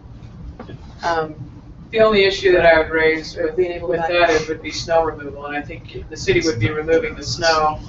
So, I mean, if that's not an issue, then. Do you think that's an issue? Well, not only No? that, but He's that's shaking his just head that much more width. It's taken out of somewhere. Yeah. You have to have a 4-foot sidewalk. That's, quite honestly, is too narrow for a sidewalk. It doesn't. Probably bigger than what they have right now, though. It's I mean, I probably think not they- much different, and they're showing a 2.5-foot curve on here. Mhm. There's a little bit of room for, 2.5-foot curb? on the east side of that shared Oh, area. we don't, We Well, probably don't. that's design. That's typical curb We could gutter. build a wall Oh, sidewalk. okay. It's just Yeah. just take that out. So. Yeah, so there's there's some wiggle room. some wiggle room in what they've shown here. I think really what we kind of want to present to the council, to those, especially those who have kind of been involved through this process, to say, you know, are we headed in the right direction? You know, what That's headed in the right direction. The 14 foot. The wider and just the way it's on the right-hand side would be. Reversing the pedestrian. Making sure that the pedestrians and the bikes are separate from the road, the frontage road. The one question that I think we have from that too is with the wider path, it does get, you know, the worst case is that we're 9.5 feet away from the closest house. And is that acceptable? Is that okay? To get that wider, that's where it's gonna come out of, the front Yeah. yards of those houses. Right. Yeah, and what address? Well, I mean, it's all, Can you go back- you know, it's back all, up it's all to the- along there, but it's that one house that we can. One that's out. So the one that's yeah, closest. Right. The one at the end? Right there. Oh, that one, yeah. There. So it's the second one? Yeah. Right next to the Fox one. So what that means is there may not be room to park your car Third one in. out front Well, of the garage. Or They driveway. have a driveway that goes all the way back though there. I don't think It's that's an that, issue. it's that corner of the Just that house corner. that, Yeah, the corner would be 9.5 feet. And is there a retaining wall in that house? I can't remember. It seemed like there was Is that the one or a is it pretty, the next? high retaining. You're right, there's one of those. I think it's the one I think farther, that's you the can one. see how that drive, if you go to the one to the right. Right here. Yeah, how they have that, the L's around, Yeah. that's gonna be retained so that they have that flat area to park. Yeah. But with, so this drawing too, realize that it's drawn with the 10-foot wide path. So if we make that 14 feet, then that line just comes 4 feet closer to the Right. houses. And then I think it comes in earlier than we'd expected, and it On the, Again, on that's- the north end? on the south end, I South think it end. comes in earlier. We wanted it to be a little bit, not onerous, but we wanted it to be not so inviting for regular traffic to avoid 9th East traffic and go up that road. Yeah. So We- we want yeah, to make it so that it was a definite kind of turn in and then a turn out, so that it wasn't just, oh, this is a fast way to get up this section of 9th East. And then Some of those limits, they're again, things that can be massaged. towards the end, yeah, and then at the Bell House, it was, or sorry, the very north one, yeah, same thing, kind of have it end, almost dead end in front of that house, and then turn back out onto the road, so it So it's wasn't. almost like a perpendicular. Yeah, almost like, yeah, so that instead of it's. just a merge. Uh-huh. So it's more of a, you're cutting in, you're going up, and you're cutting out, so that it doesn't seem like, that, this is just a passing lane. I want to send a signal that this is not an extra lane, it's just not the widening of 9th East. The ability to come out perpendicular is gonna be limited. Yeah, well, Because you are so close to the travel lanes. And so you're not gonna be able to have it like a driveway Mhm. entrance, just because there's no way a car's gonna be able to pull in perpendicular. And make that corner. Right. However, but you get the idea, though, of what they want to.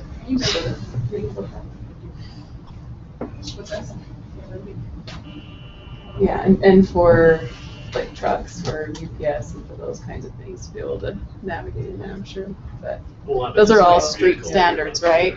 Yeah. Well, I don't think you want this designed as the street standards, though. Well, but for, at least for emergency vehicle, I mean, there are certain standards that would have to allow, right, for emergency. And a but- 10-foot wide will accommodate. Okay. Yeah. And then the landscape median is not there. In this drawing, is that? The landscape median, if you remember kind of the format of the lease agreement, Mhm. it is one of those enhancement items. Mhm. Okay, and so it isn't that it's not necessarily shown. This is the kind of the base design. Mhm. And so, We didn't have time. yeah, so the landscape median is Okay, still, so it wasn't forgotten? definitely still on. Okay. Yeah. All right. And the landscape median really, I mean, that's just that, the 12 to 14 foot strip in the middle, so it's not, this design is a lot more complicated and it needs to be sorted out more. Mhm. But it's workable. Like Yeah, the this. median can just be placed right in that. Mhm. Okay. Yeah, and that turn lane area here, so. Except for that area. Yeah, well, and there's the left turns that are going in, so it'd be a gap. Right, and they Yeah, realized they basically. were gonna be more sections of landscape median, not like a solid, right?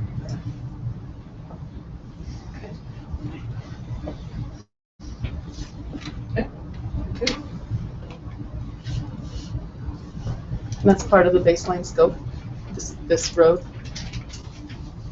It's What you've not- just shown is gonna be part of the baseline scope. Yeah.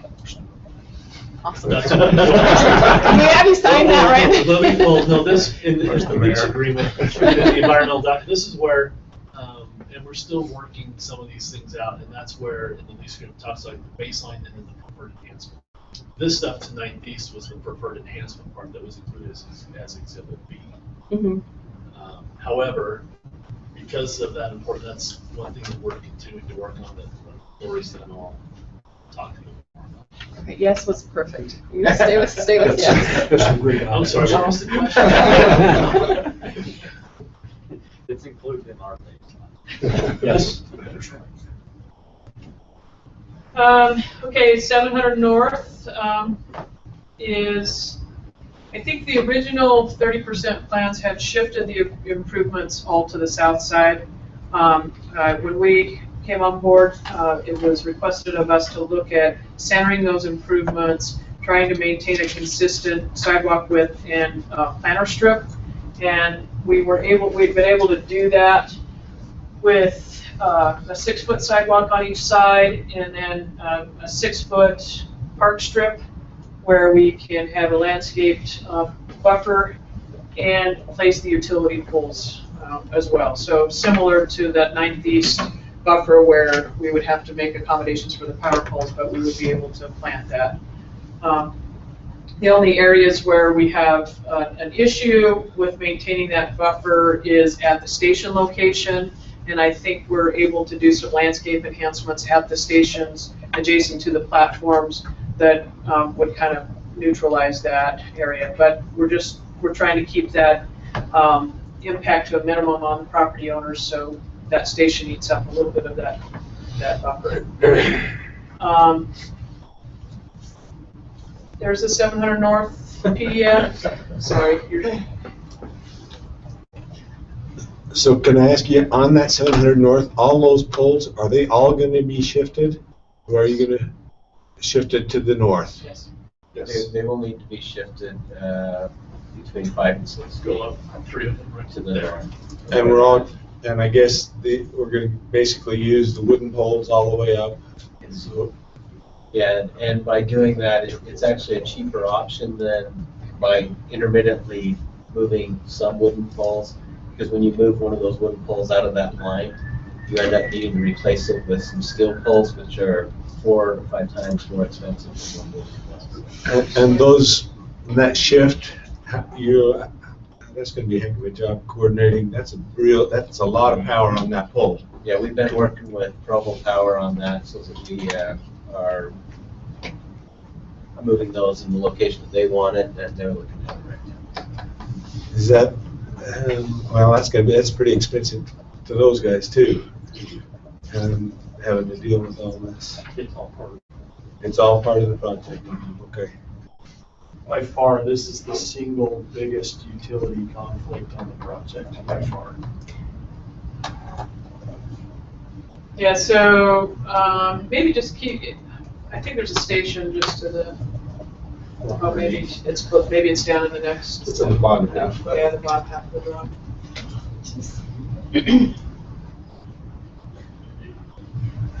And again, we're working on some colored renderings of Kind of the other side. There you go. So in this area of the station, you can see we've got the bicycle lanes on the east and the west side. The 2 bus-only lanes are in the center. That's a center platform or center station. Pedestrians would be accommodated at the crosswalk. And then as you move away from the. And just so you know, again, the platform is about 14 feet wide. If you don't remember, you had 6 feet on each side for planter. That's pretty much been eaten up by the having to widen to get your platform in there, so you really won't have the park strip right here in this area. But you've got some landscaping you can see on the west side as well as right behind the station as well.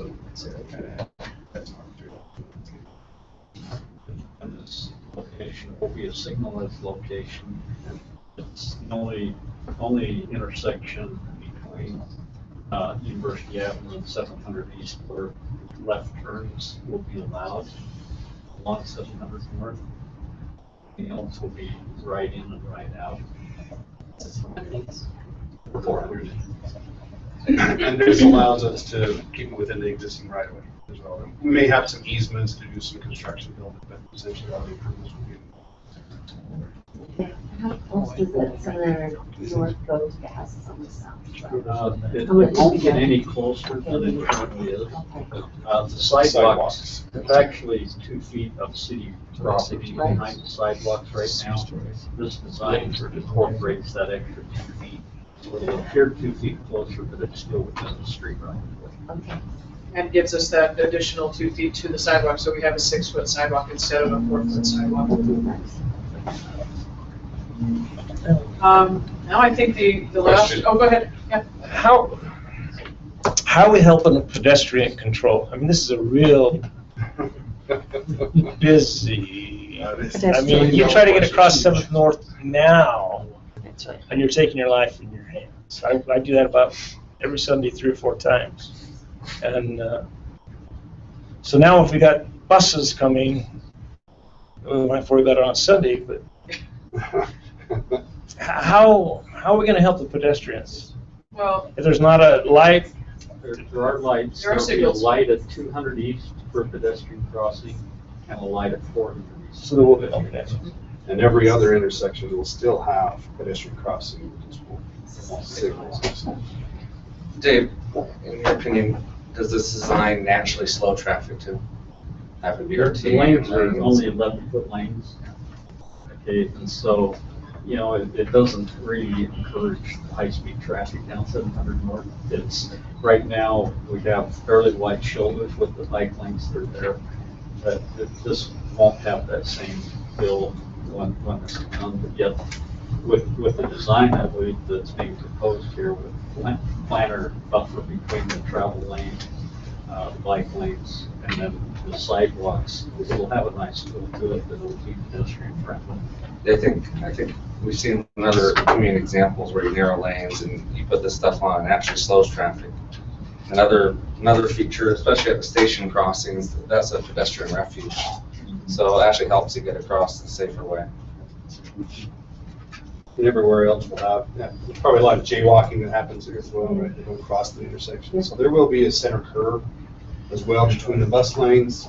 It won't keep them from crossing outside of the intersection, but nonetheless will be some type of barrier, hopefully. Get them Little to the discouragement. intersection. Yeah, it's a discouragement. Get them to go to the intersections. That's definitely a concern we have as well, to make sure that the buses are flowing, because we don't want the buses stopping along pedestrians and maybe jaywalking as well. You can do class of BYU training. That's right. Across the road. But the cars do not yield to any pedestrians on Southern North. They just speed past and run over whatever. It's dangerous pedestrian catch. So maybe that'll slow it. Anything else in Summer? Yeah, I think the last, we might as well just go to the last exhibit because it is University Avenue. You know, we're going to want to look at the exhibit. University Avenue options. Oh, there you go.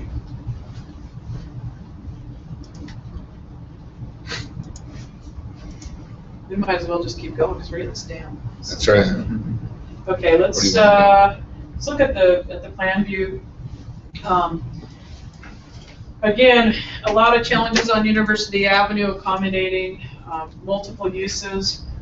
You know, we were given some direction to try to increase sidewalk width, accommodate bicycles, accommodate parking, and then, you know, and landscaping. And it's been a little bit of an iteration, but I think at this stage, correct me if I'm wrong, Ryan and Dave, but I think we've got a pretty good compromise. We're accommodating all of those aforementioned uses.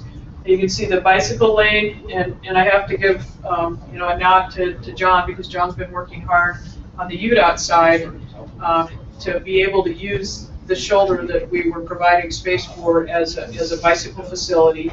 And I think we're there now, right, John? You can see we have not consistent parking throughout the corridor, but where we have an opportunity, we're calling them a parking pocket, where you can see we have a pocket here that accommodates 3 vehicles, and then the rest of it we're able to really enhance that landscaping area, as well as the sidewalk width. I think if you go a little bit further to the north, you can see here, there's a couple of more spots on the other side of the west side of the road. You know, you can see a couple of pockets there. Now, if we just scroll up to the typical section, we have a section that shows both. So where we don't have parking, we have an 8-foot sidewalk as a minimum. So that one is with parking. The other one. Oh, sorry. Left is the You want to go with? Yeah. So an 8-foot sidewalk as a minimum, 4 to 8 foot planter strip. We have bicycle accommodations, traffic lanes, the BRT buses in the center with that landscaped median. Does that say 4 or 6 for the bike? It's 4 foot, and that does not include the curb and gutter space. So you've essentially got 6 feet when you count 2 feet of the. Yeah, there's probably a 6-inch section adjacent to the curb that they won't use, but yeah. And then in the condition where we have parking, we're still able to, if you scroll across to that section B, that would be great.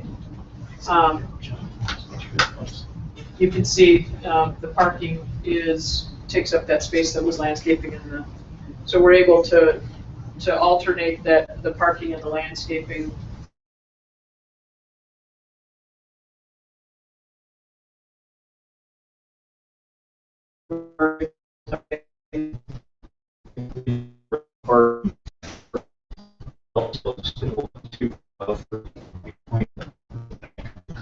Sidewalk, where you know what that's going to be, whether it be some type of a, it'll be hardscape, but maybe a paver, colored concrete, something a little bit different to designate it, but it's not necessarily part of the sidewalk, but it could be useful for pedestrian access. So in those conditions, you actually have a 10-foot area, walking area, basically.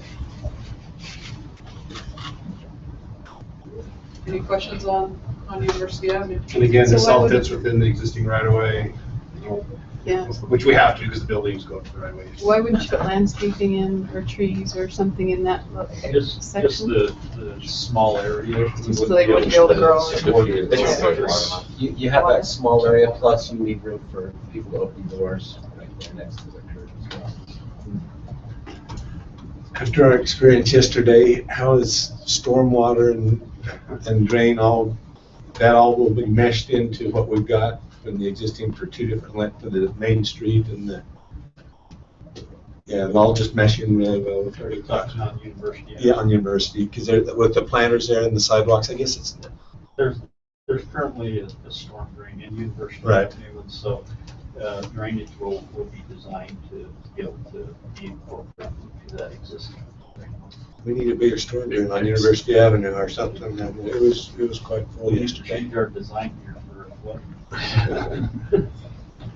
I mentioned where the UDOT snow removal equipment and all that can't handle these parking pockets, so we would have to enter into an agreement where Provo would have to maintain snow removal in those parking pockets. Our plows are meant to just go up the road, they really can't go in the areas efficiently. So we'd have to enter into some type of agreement with those. Okay, I think if you could go back to the PowerPoint presentation, I think we're on the last slide.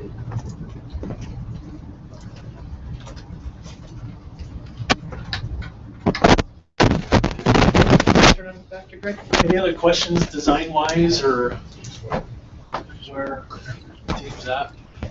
You can tell they've made a lot of progress, and it is there's some complicated areas to try and squeeze everything in the constraints that we've got. So, but with that, based on our discussion 2 weeks ago with the lease agreement, I know it's on the, we had requested it to be on the city council, the agenda tonight.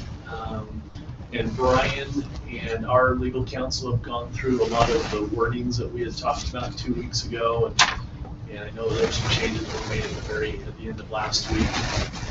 But the other thing too, because we know that 9th East and other areas are of concern and of importance too. So what we would like to do is we are still working on a couple of those issues. We know they're important to you. We're trying to get all of those worked out. So we would like to table the issue tonight on the lease agreement for the next council meeting. That will give us time that we can come back and meet with you and make sure we've got all of those things covered before we go to that. As well as I think you might not have seen the latest update wording wise. But one thing in talking and getting the vibe from some of you, I did want to just show you this graphic and tell you what we're talking about with the lease agreement with Provo City. This is just the Provo piece of the project, and what we've done is the purple strips you see on there is where the dedicated lanes are, and that's what we're talking about as far as the in the roadway itself. And the purple boxes you see are the station locations, and that's approximately, I think on average are about 14 feet wide by 120 feet long. Yeah. So those are what, when we talk about the lease agreements, it has nothing to do with the Parkway or 9th East or University Avenue. University Avenue is a dedicated guideway, but that's a lease agreement that we're working out with UDOT, which has been approved by everybody, and it's actually circulating for signatures right now. So I just wanted you to see this graphic and see, there's really only a very small section, really two really small sections of the 7th North where we're actually talking about the lease itself in the street. Mr. Garrett brought up a good point that it's 900 East, not 600. I mean, 900 North, not Sorry, that's 600 North. That's 900 North, right? That's correct. Yeah. So that small little. You said earlier that this represents a point of about 50 to 60% completion of the design. How different will it look when it's 90%? Yeah, the difference, not a lot of difference. I mean, the difference that happens with that, once we get the alignment, the vertical and the horizontal geometrics locked down and the typical sections, a lot of it is the calculations of the quantities and the details, small retaining walls, how high they have to be, how much rebar we have to put in, a lot of details like that. So that's why we want to present that to you now at kind of the 60%, because once we say it's locked in, it can change, but we don't expect to see a lot of change. The difference between the 30 to 60, we wouldn't see that type of change between the 60 and 90. It's just refining all of the details and getting it closer. Really making it constructible for the contractors. I mean, they're pricing it, they're getting ready to stage their construction, so it gives them that amount of fine print, in essence. Yeah. Correct. Yeah, it really it's a series of additional engineering drawings. We take these color renderings and it is a detailed sheet for every discipline, basically. So, nothing changes from your perspective, but the details get a lot more extensive. And we don't do those color renderings everywhere. Contractor gets the boring engineering looking drawings, but that's how they build off of it. We render them on the assembly coordinator so people can really see what it's going to look like. And also realize that those renderings are the mature trees and what it's going to look like after the trees have for a couple of years. So. I think on University Avenue, the location of the parking lot is still one of those things that needs to be massaged as we continue to work with individual property business owners, making sure that they fit with the design. Conceptually, I think what we're trying to show is that they work, and the approximate numbers of parking spaces that we can get along the project, but maybe not the exact location. How are you going about doing that? Contacting the business owners and knocking on the door, or how are we doing that? Well, UTA is actually running the public involvement side, and we provide support to them.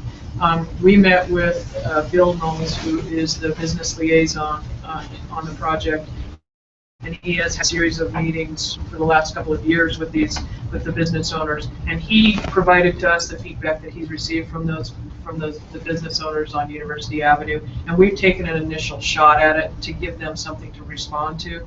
I know on we're tomorrow, actually having a meeting with them tomorrow. I think we're meeting at the Zions building and having a meeting with that group. Like I say, Bill has been in constant contact with all the business owners along there. That concerns me just a little bit, because I own property between 300 and 500. Haven't heard a word about it in a meeting. Okay, and you haven't got, because I'll check. I think I've seen your name on that email list. This came out yesterday. Mary. Well, yes. I got a lot of emails today, so I'll check that. Tomorrow.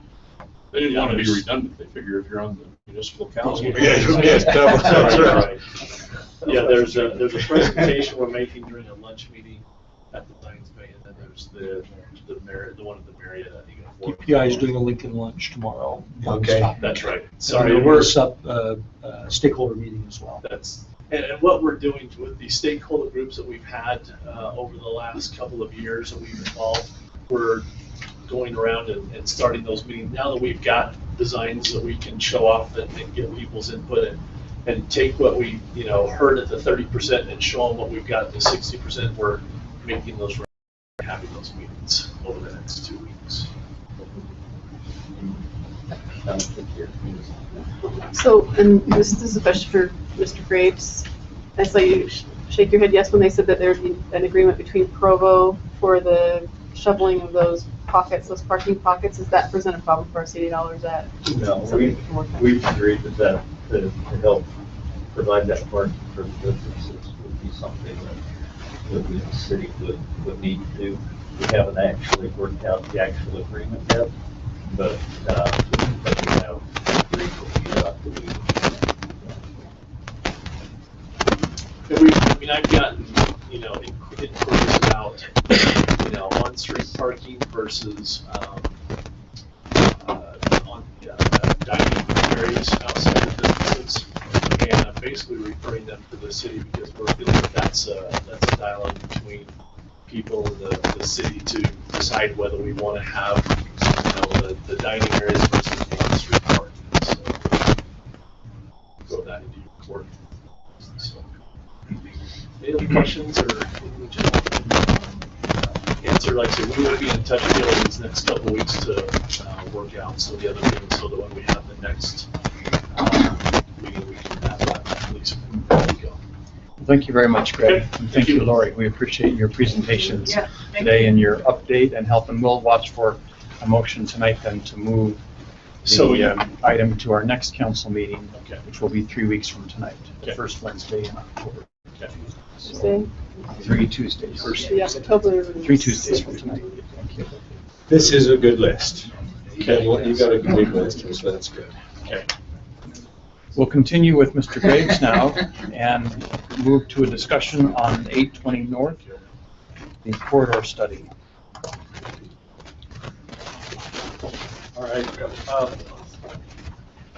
We've got several projects that, we're trying to, that are in various stages. One of them happens to be a study that we've been working with in conjunction with the Land Association of Government on 820 North. It's essentially to look at that corridor, to try to get some guidance as far as what we need to be looking to in the future. I think some of you, if not all of you, are aware that hopefully next year we'll be updating our transportation management. And one of the things that we look for as we do that is what we need to do on some of the major corridors in the city. So about a year ago, we had to begin discussions with Mountain Land Association of Government to talk about what we can do along this corridor. As you're aware, we've got Utah Valley Regional Medical Center that's doing expansion. We've got our own power division that's building a new facility there on 800 North. 800 North has always kind of been the southern part of the BYU campus and the access up to the campus that way. So there's a lot of different interests in that corridor. As we started talking about that, there's actually a couple of projects that are on the long-range plan that the city has placed there over the years with the Mountain Land Association of Government. One is this 820 North corridor and the widening of that corridor. The other is to evaluate, if an interchange, an additional interchange in the Provo area would be appropriate. If so, where would that location be? So we've partnered with MAG. Chad Eccles is here today to go through kind of the study, the process that we've been doing. Brian Torgerson in my office is partnering and working with Chad to kind of direct the consultant. We have hired a consultant who is Clorox engineers who is doing the study for us, and so we'll go ahead and let Chad give his presentation.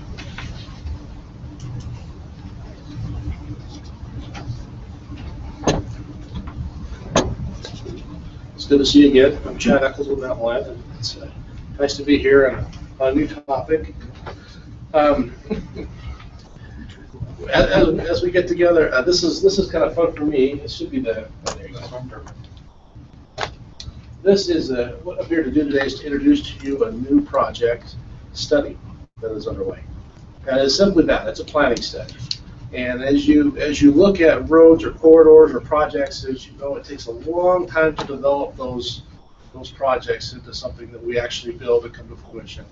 And so at this point, we're just now talking about something that we're studying and more of a planning, visioning study.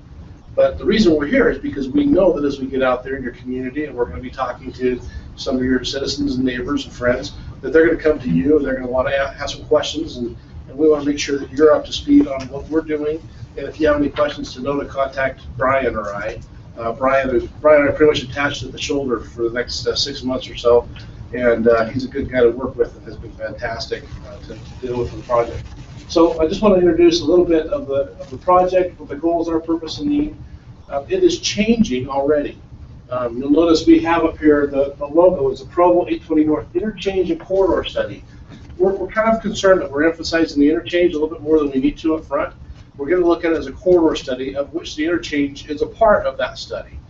It could happen. If we were to actually work towards the interchange in the future, that would have to be a separate interchange study that would happen. So just to keep that in perspective. So if it would have to be a separate one, how come it's even on the title now? Yeah, well, that's our thought too. Is that should we put it in there, or does it just scare people? When we look at the idea of potentially an interchange in 820, it would be more of a looking for a fatal flaw. Is there some reason we cannot build this there? Some reason it would not work? So we're going to be doing that type of analysis on the interchange as we start. So we'll go through a little bit of this, and I'll give you some contact information at the end. Know that some of this is still changing. It's going to be a very interactive process. We have a website that's being set up, and some of that's going to change, but it has the ability for people to click on the interactive map and provide comments. And I'm actually very excited to see the comments. This is going to be a listening activity for our site to see how people feel about some of these potential improvements. What would they like to see, and hopefully it will guide you as you come to develop your master plan the next year or so. Right now, as for MAG, we don't worry about the stuff that happens in the city. We feel like that's your jurisdiction, your area, your control. But we do look regionally at what needs to happen. We do know that there is the benefit of an interchange between University Parkway and Center Street. It's a 3-mile gap from the freeway. And as you look at Orem, Orem's got 1600, 8th North, Center Street. You know, they've got all these different access points, and we have a big gap in Provo. And there's some efficiencies in the overall network.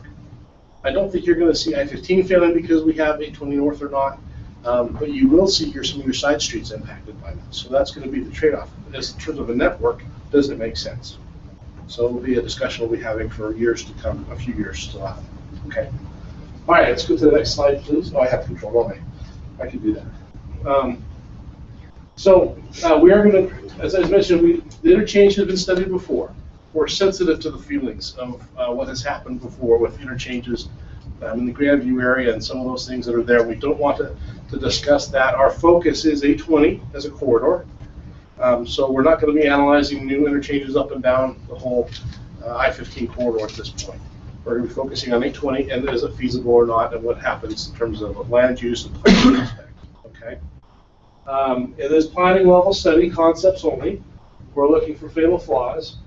Needs-based design, traffic operations, environmental, and there is a public relation or public, as I say, public hearing, public input process that we want to give. That's what's most important for us. The question we have is, and we'll discuss this, of how often do we want to come to you as a council, and how often what do you want to hear from us? I'm available anytime when you feel as a council you need us. I'm happy to be there, but there'll be points we want to definitely come and inform you of where we are in the process and what we've been hearing. In terms of the study structure, the steering committee is made up of MAG, UDOT, and Provo. We are considered very important advisors to the council and also Provo TMAC committee. Matter of fact, this presentation I presented just last week at the Provo TMAC committee, so I know Mr. Sewell and Ms. Santiago already heard this presentation, but this is kind of the structure we're looking at. We have some key stakeholders: the school district, Provo College, the medical center, Railroad, UTA, BYU. Many people who will be interested in the idea of what the project's going to entail. So,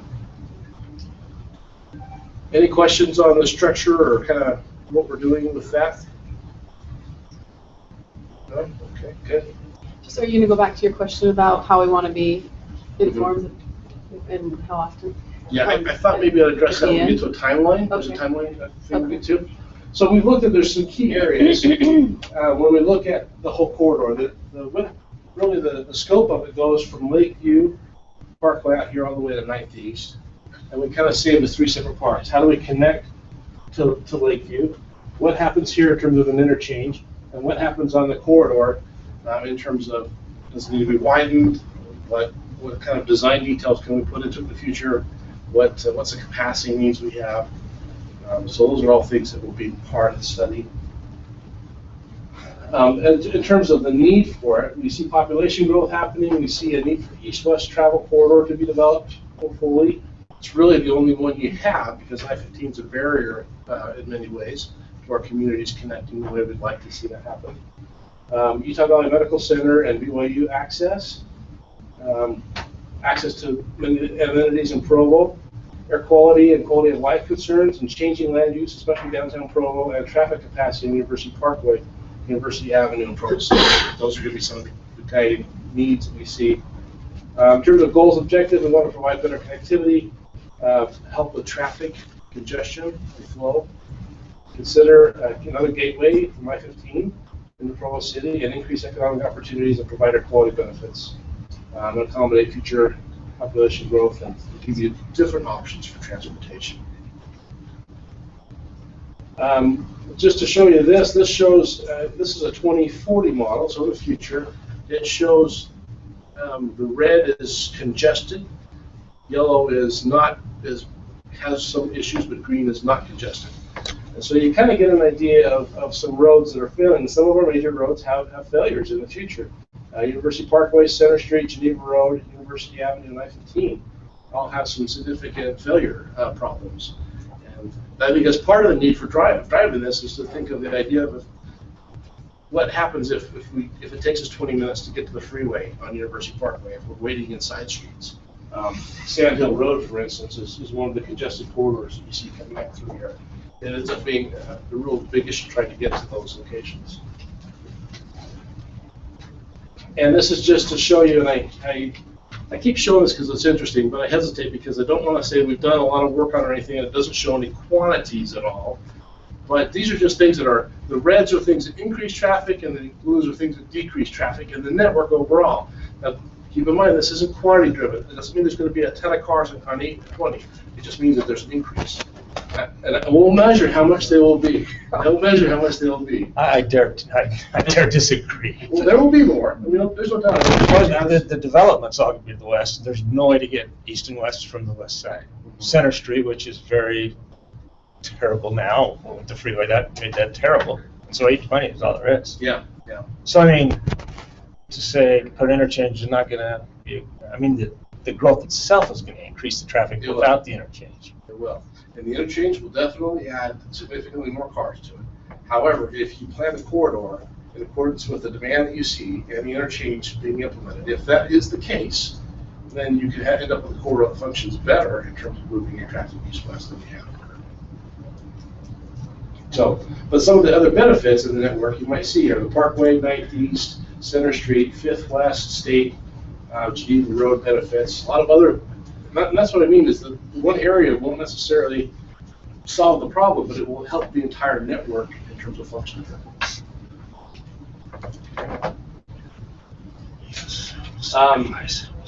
So just kind of as a summary of this, it does provide better access.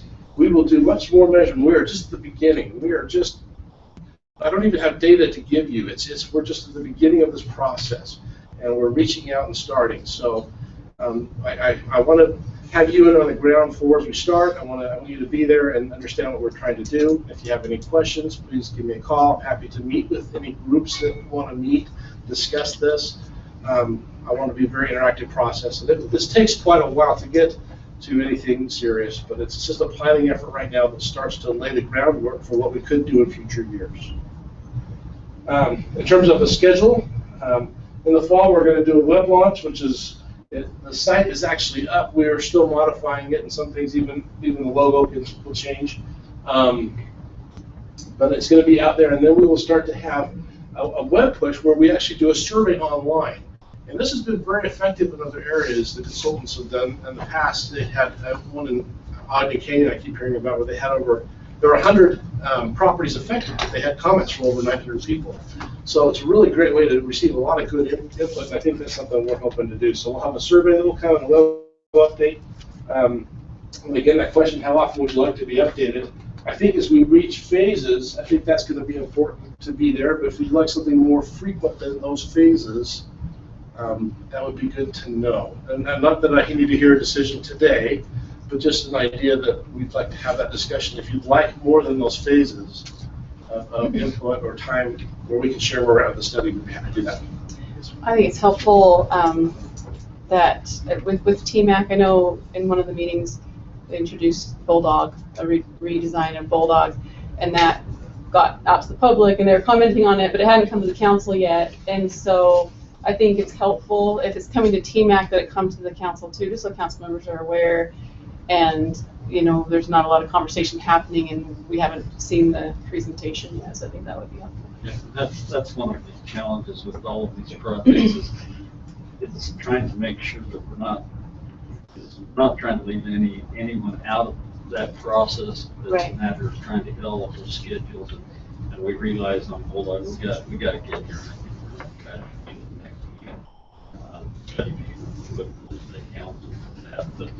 But the idea of we really are soliciting council input on this process because you're hearing from citizens throughout the city and getting those comments, and so that feedback to the project team is going to be really important for us. I think it's important to know, again, there's nothing imminent that's going to happen. We're very early. We have a lot of time to communicate. We have a lot of time to share ideas, and we want to do that. I know there's been some things that have been not only with the medical center, with its growth and change in its orientation, but with Provo High School, I understand there's been a lot of issues that have popped up there. And I know there are some that like to make those issues happen bigger in the community. And so anything we can do to help be there, I want to keep it on a calm level that there's nothing that's going to happen. Okay, any questions about the schedule at all?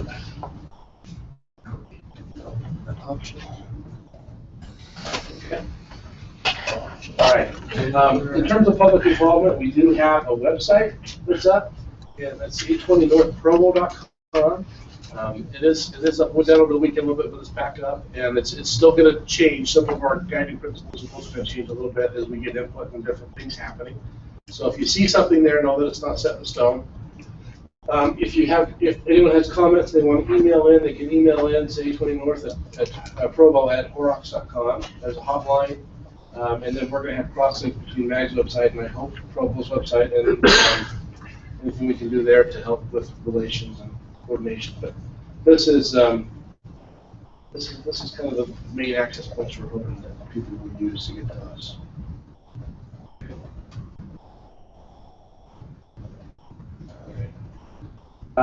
We are sending out mailers to property owners. At the mayor's suggestion, so we're going to actually increase and go up further north to the Orem line on both these sides here. So, but all this red area, so now including up to the Orem line, will be receiving mailers that will give them information on how to get to that website and to get information and to be involved in any comments. I guess my question to you, is there anything else that you would like us to focus on as we start this? Is there anything that you see that we've missed so far that you would like us to be more attentive to? You already ruled out other areas, and this is really the next prime sort of area. Well, the focus is a corridor study. Mm-hmm. And so we're focusing on the corridor. In terms of other areas, there can always be studies in other areas if we choose to. And if we do, for instance, if an interchange comes to be something that's considered, this will obviously be a prime area for that. But as you study interchanges, you'd have to do an alternatives analysis in NEPA to look at other areas as well in the future. We're not at that point. This is simply a corridor study. It's timely with UERC and their additions, and why not? It's a timely study. Hopefully it will help guide some of the planning efforts in the city and maybe some things to be. It's a great dialogue, and I do enjoy the dialogue personally.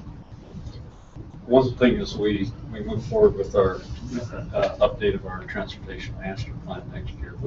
We may look at other corridors. We may say, hey, let's evaluate some of these other things. That could, initiate future studies in other areas, if the outcome of that's determined that maybe this isn't the right location for us. But we think we're going to get some valuable input back from this study that will help us in some of those planning efforts. One of the things that kind of led to we need more information on this corridor was a few years ago. We were looking at trying to determine what to do with the bridge over the Provo River on 800 North. And it's severely inadequate, both from a traffic standpoint as well as from the Parkway Trail that crosses underneath it. And as we started looking at that, we said we need more information on this corridor so that we get the bridge right. If we proceed with that element along this corridor. So it's kind of an iterative process, and it's not necessarily saying everything that's identified in the study will happen tomorrow. It's we're talking years and years in the future. One question, and it's not quite to the future of the corridor, but the existing corridor right now. And I think you mentioned the railroad, that there'll be big players because there's a couple of intersections there.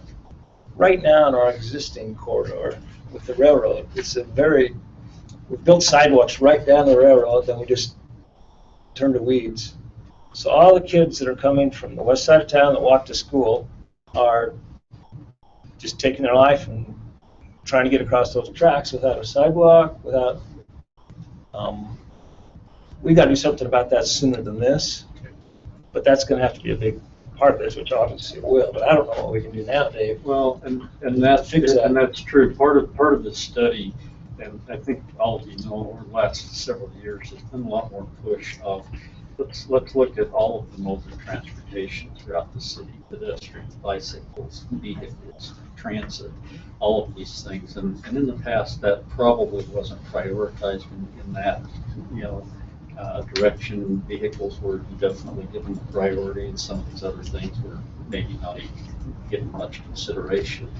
So this study will definitely look at, what can we do, if this corridor does improve, what can we do to enhance some of those other things. But there are other things that probably we need to do as a city to address some of those more immediate needs along the corridor.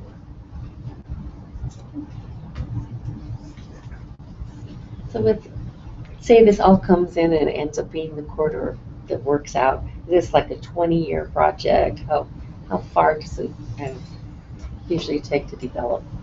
Part of it is going to be, we need to do an environmental analysis, right, which would be another process. You would need to look at alternatives and look at all of that and go through another public process again beyond this one. And then you would need to find money to build the type of projects after you get an environmental clearance. I don't know that this is a top priority for UDOT. It's one that we see in the future that will be needed. But I think it's probably at least 10, 15 years out at this point. It's totally preliminary. It is. It's very preliminary. Projects like this take this long to develop. We start talking about them and we grow, we get input. Things change along the way as well. And we just want to keep together on top of that so we have a coordinated effort for whatever it ends up being that is determined through these processes. Related question. How is it that Orem has so many interchanges and Provo is held to two? Hey, that's before my time, so I'm not sure how all that history went. Do you know what the mileage is between University and? 3 miles. And what's the mileage from Orem to theirs? It's like, Yeah, it's what? It's about a mile. about a mile. And that's a minimum spacing. Federal highways likes to have a minimum spacing of a mile between interchanges. That allows you the time to get on ramp and to weave and get off at another on ramp. If you go closer than that, it becomes too conflicting. So mile spacing is ideal. Anything beyond that's better. 3 miles is quite a gap. And what is it from Center to 8th North? I mean, what's the mileage between Center Street and Provo and 8th North, or 820, and 820 and University? It's a little over a mile. So that's almost halfway in between. Spacing's not bad. There are some other elements that make it quite difficult. I-15 is raised quite a bit high. We do have the railroad tracks, so you don't ever want to queue traffic over. So we need to look at some kind of grade separation. There's a lot of obstacles in terms of putting the interchange at 22. So there's a lot of things to consider along the way. Is the funding for the study being shared by Provo City and MAG or UDOT or all of the above? The funding is provided through MAG federal funds that we have that are available for studies. Provo City was required and has already paid a local match on it. Well, thank you very much, Dave and Chad. We appreciate the presentation today, and I guess at some point we need to let you know how often we would like an update. You can just work with either council staff, Okay. or if you just let us know Okay. when you feel like it's time. Okay. Early enough. Right now, quarterly is feeling about right, but we can pick it up as a council and let you know. Thank you. Next, we will turn to an update on economic development from Dixon Holmes.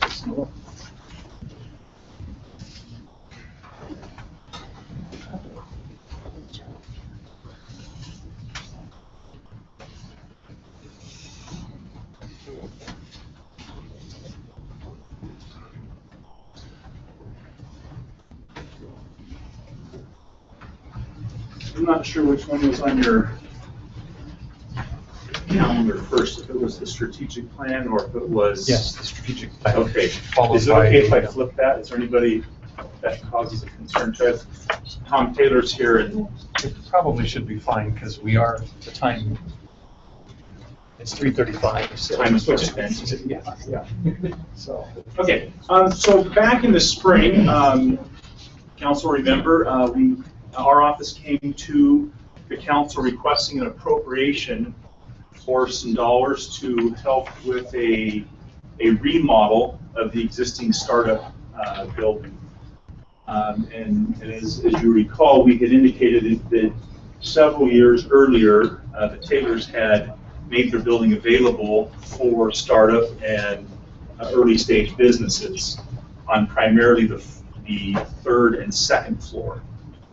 And I use that term because it really did start at the top, and then the 2nd floor became available, and this addition remodel was really on the 3rd floor. And so I just have a couple pictures. Now I know Councilmember Santiago has been to the startup building probably a couple of months ago, but I would invite any of you on Tom's behalf to come tour the building and actually walk through and see some of the things that are going on. So here's just a couple of pictures. So this is a radiant floor they're installing. And do I control this or? Yeah. Okay, very good. So again, this is just, remember, this was the cabinet shop prior, and now it's just some framing is happening. This is, again, where a lot of the manufacturing was taking place.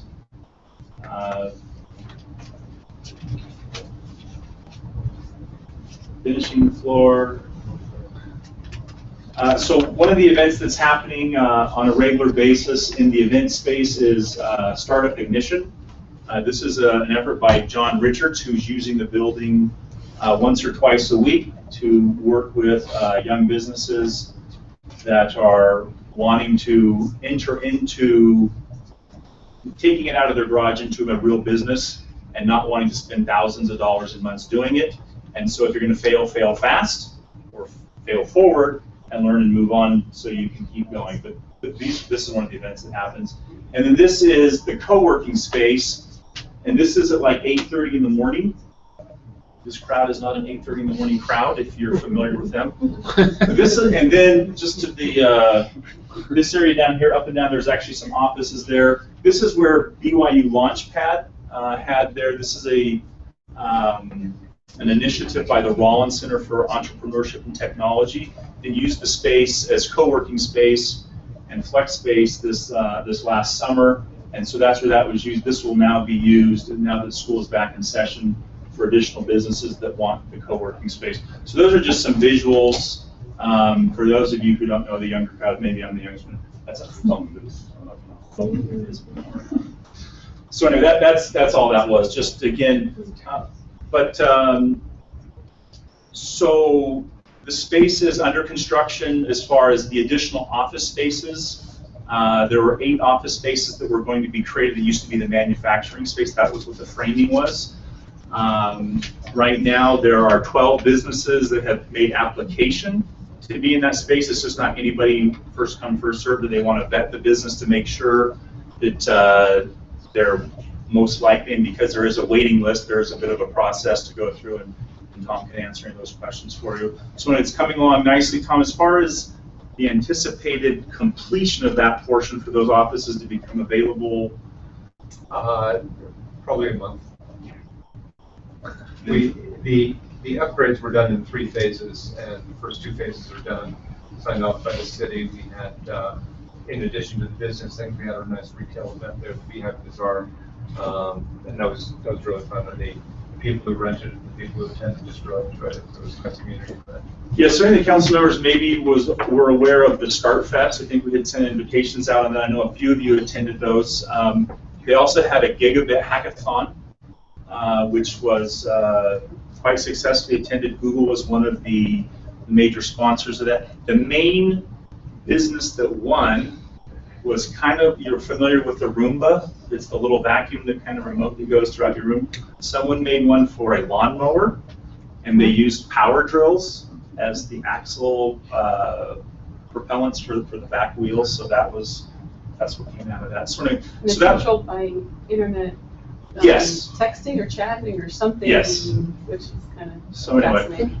so there's some cool things that are happening in the space, and again, that's kind of how it was envisioned, that not only would people be renting spaces, but the event space, again, as talked about the Startup Ignition with John Richards, not so much an event, but a weekly occurrence that will take place for young and early stage businesses that are familiar with that area and want to participate, want to be a part of the startup community. 1 million cups will continue to take place.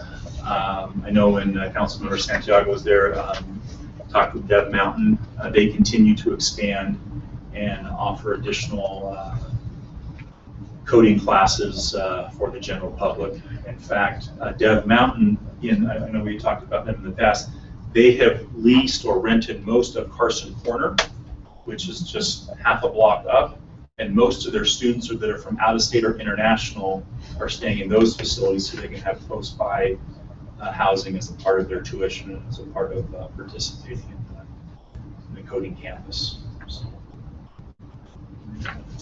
So any other questions or any other updates we can provide relative to construction or the remodel that's taking place?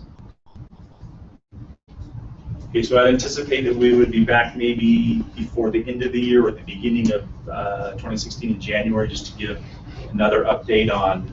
By then, we would anticipate that the spaces would be leasing up, if not full, and have a report on who's there and some of the other activities that are going on. And would you be good enough to remind us of the frame in which the loan occurs? Yes, absolutely. So it's a $200,000 loan. I'm particularly interested in your perspective, and perhaps Mr. Taylor's, on the extent to which this might serve us as a very useful, promising precedent.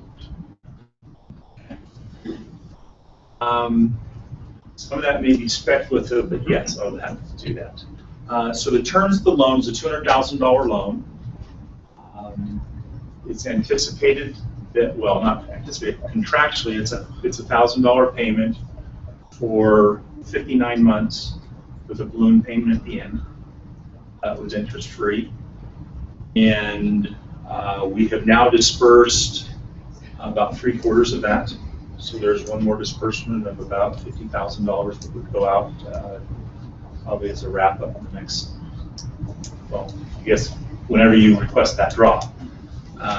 All the documents are in place as far as the loan documentation and such. That was done before the loan was dispersed. As far as a tool for the future and how we might use this again with others, this was a little bit opportunistic, and that's why, frankly, we had to come back to the council and make an appropriations request, because the funding was in 2 different pots or 2 different funds, and we were kind of putting that together.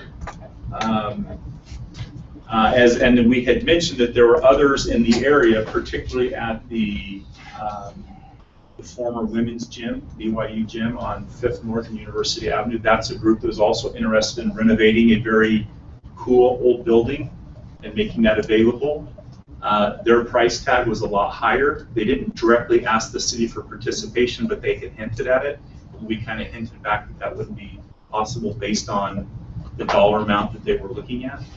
Our other concern is that while we think that this is a trend that is only increasing, we also didn't want to necessarily flood the market and have a bunch of half vacant spaces, and so we were cautiously looking at how we would participate.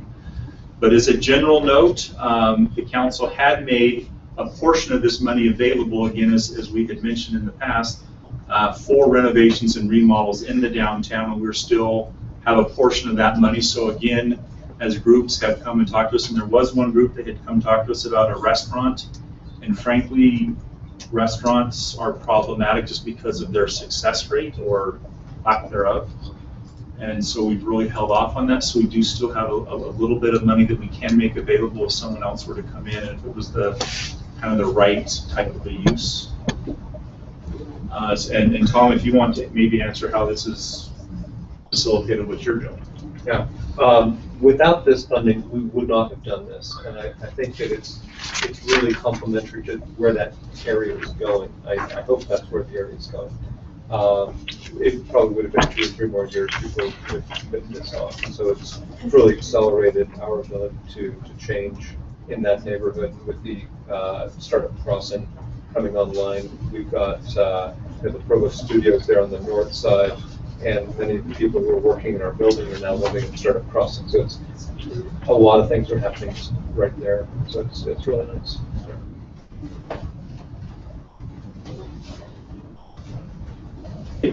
That's all I had as far as an update. And again, if you would like more boots on the ground tour, you'll get a hold of myself or Tom. We can certainly make arrangements for either one-on-one or a group of you, however you choose to do that. So just let us know. And would always invite you, particularly to stop in for the 1 Million Cups, which is on Wednesday mornings from 9 to 10. Always have a couple of businesses presenting, always a very positive vibe going there with the presentations that are made. So, in fact, during startup crossings, we held 2 Million Cups. We had Salt Lake City come down, and they had a business present, Provo had a business present. So it was a good mixing of the 2 communities relative to the startup communities. And we're also hosting Startup Weekend, which is coming up soon. Okay.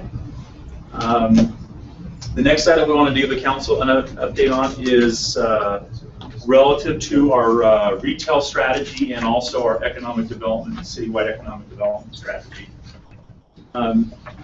So retail strategies recently finished up the document.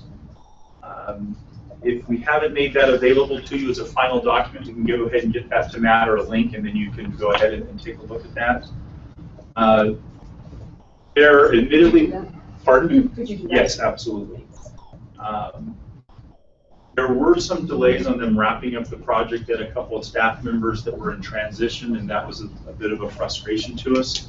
Because of that delay, they have extended the non-paying portion of the contract. So they're after they had finished the product, they were going to give us another year of their services as far as if there was an intersection in town that we wanted some demographics on, some economic demographics on a particular intersection, if there was a user that said, we're thinking about this location, can you tell us a little bit more about the households or the other businesses, valuations, income, spending ability? So they've extended that to us, which is a good thing, so we can continue to utilize that service. And then the other thing that's even more important is this week, actually today, 2 of our staff members, Scott Bowles from our office and Dave Walter from the redevelopment agency, are headed to San Diego to the Western Regional International Shopping Center Conference.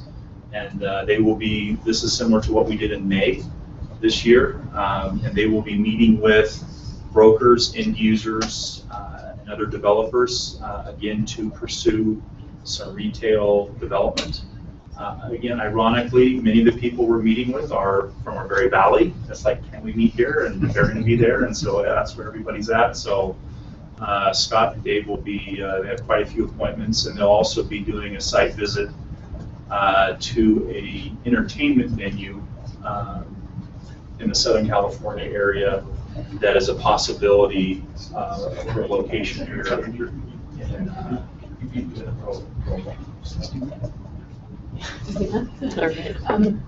what kind of success have you seen from attending these conferences in the past? Again, so it's the connection with the brokers who represent the end users. It's not likely or very successful, other than potentially dumb luck, that you talk to someone and then you land a deal and it happens. It's usually based on developing a trust and a relationship of what they're looking for, matching up what the city has and what they like to produce, or what that they have. An example of that is Chipotle. In May, we met with Chipotle at the ICSC conference there in Vegas. They told us that they want to be in the area. They had looked at a specific location that was not available, but they liked that particular corridor in Provo. And so we will be talking to that gentleman again this time. Now, again, they have said we're not making any announcements, we're not for sure coming, but there's an area that we would like to be in.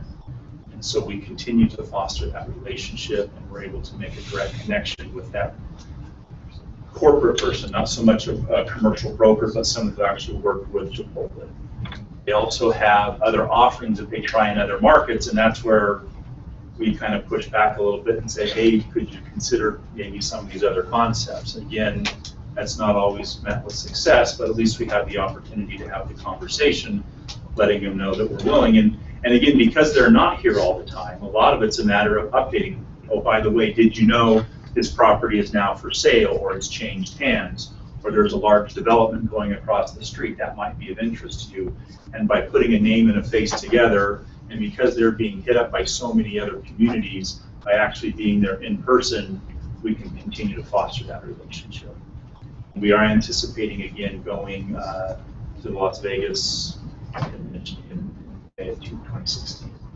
There we just attended. In 2016, we're contemplating maybe getting an actual booth. So that's on the retail strategy. Was there another question, Gary? Did you have a? And then on the other is just the citywide economic development strategic plan. So we have a committee that meets on a regular basis.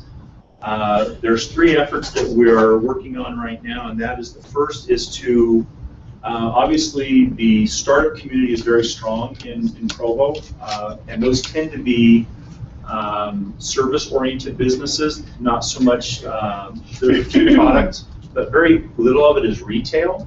And so one of the things that Scott has been exploring with the committee and a large retail development property owner is maybe using some of that vacant space to introduce some of the startup retail businesses that actually produce a product, and looking for retail space. And so this would almost be like maybe the equivalent of an Etsy or a Pinterest person who now wants to have a storefront that people could actually come down and touch and feel and see the product, and where these groups might participate in something like a Beehive Bazaar or something like that, but have a more permanent location in an already commercial area where they probably would not be able to afford the commercial rents. But because there are some vacancies, that particular property owner is willing to make some of that space available. And so again, it's applying that startup process to retail, which generally has not been done in the past. The other one that we're working on is we're still working on the salary survey. And again, this is to help us understand what our large employers, where their people are living, what the incomes are, and this also ties into housing. So when a large employer is in our community, are they finding the right mixes and types of housing for their employees if they choose to live in Provo, just to see if they have adequate. And then the last one is our office working with the administration and with the convention center and BYU television to highlight some promotional video on Provo and Utah County of either staying and or relocating in the area but using BYU television. So starting in January, you'll start to see Provo City and the Convention Bureau promotional pieces to coming back to Provo, welcome home. We're a little deeper than that. We don't not only want to welcome them home and stay here overnight, but maybe consider relocating here, either people who have retired or those who are maybe wanting to start a business. Again, people who are already very familiar with Provo and BYU, kind of a friendly entrance with them, and then saying, maybe you weren't aware of all the things that have been changing and happening in Provo, and if you're looking to relocate, think about Provo. So those are the three things that our strategic plan group is working on. Any questions there? And if you haven't seen the pieces that DPI is doing on downtown restaurants, and Brady shared those with us earlier. Okay. This afternoon, you might want to check with him, or Okay, I very assume you good. can just see them. Did you see them, Wayne? Were you in here? Yeah. Okay, excellent. We'll do that. I was just curious who's in your strategic planning group. Okay, so Scott Bowles is leading that. We have Joel Raker, Bill Holterstrom, Russ Fotheringham, Linda Walton, Scott Hansen, who is the mall manager. Those are the active ones. We have probably another half dozen more that we probably need to watch out because they're not attending. Those are the active ones that are participating. Oh, and Ron and Rolf.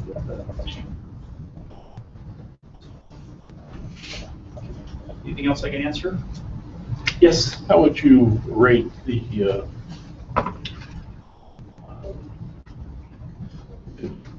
level of generation of interest brought about by the announcement of the temple, now its dedication?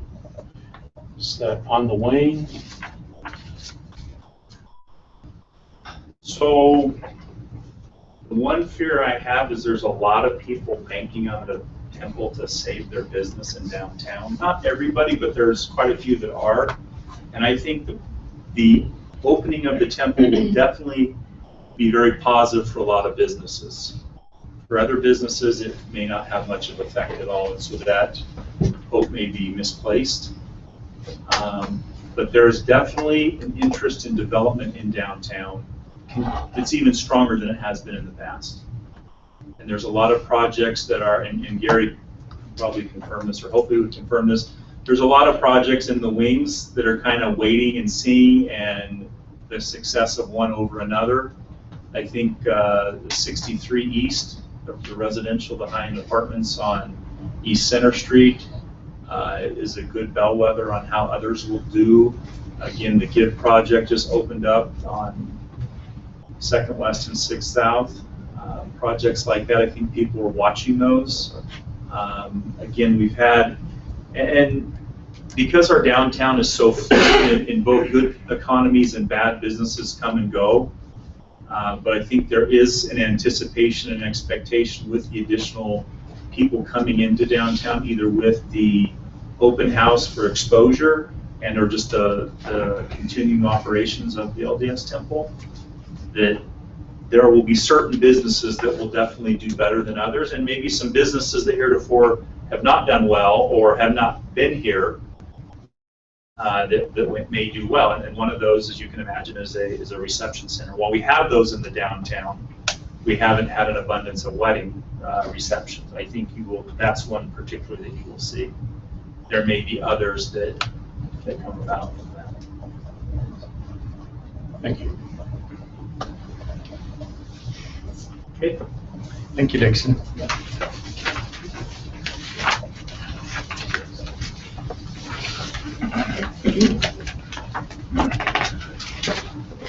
With no administrative update today, we will turn to the final item, which is a motion to close the meeting. Brian? There has been a closed session requested. As we discuss each time, the appropriate reasons under statute for holding such a meeting are to hold a strategy session to discuss pending or reasonably imminent litigation, to discuss the purchase, sale, exchange, or lease of real property, or to discuss the character, professional competence, or physical or mental health of an individual. And the topic does fall into those categories, so a closed session would be appropriate. And just as an administrative matter, I'm not sure, Louise said we should ask about where we're convening. I'm just not sure if we're having a closed session here. Do you want to go there or there? Either way. We can go down. Go down there. Okay. We need to follow whatever we are. Okay. Conference room down there. So I'll look for a motion to close the meeting then. Motion by Mr. Van Buren, second by Mr. Winterton. Those in favor?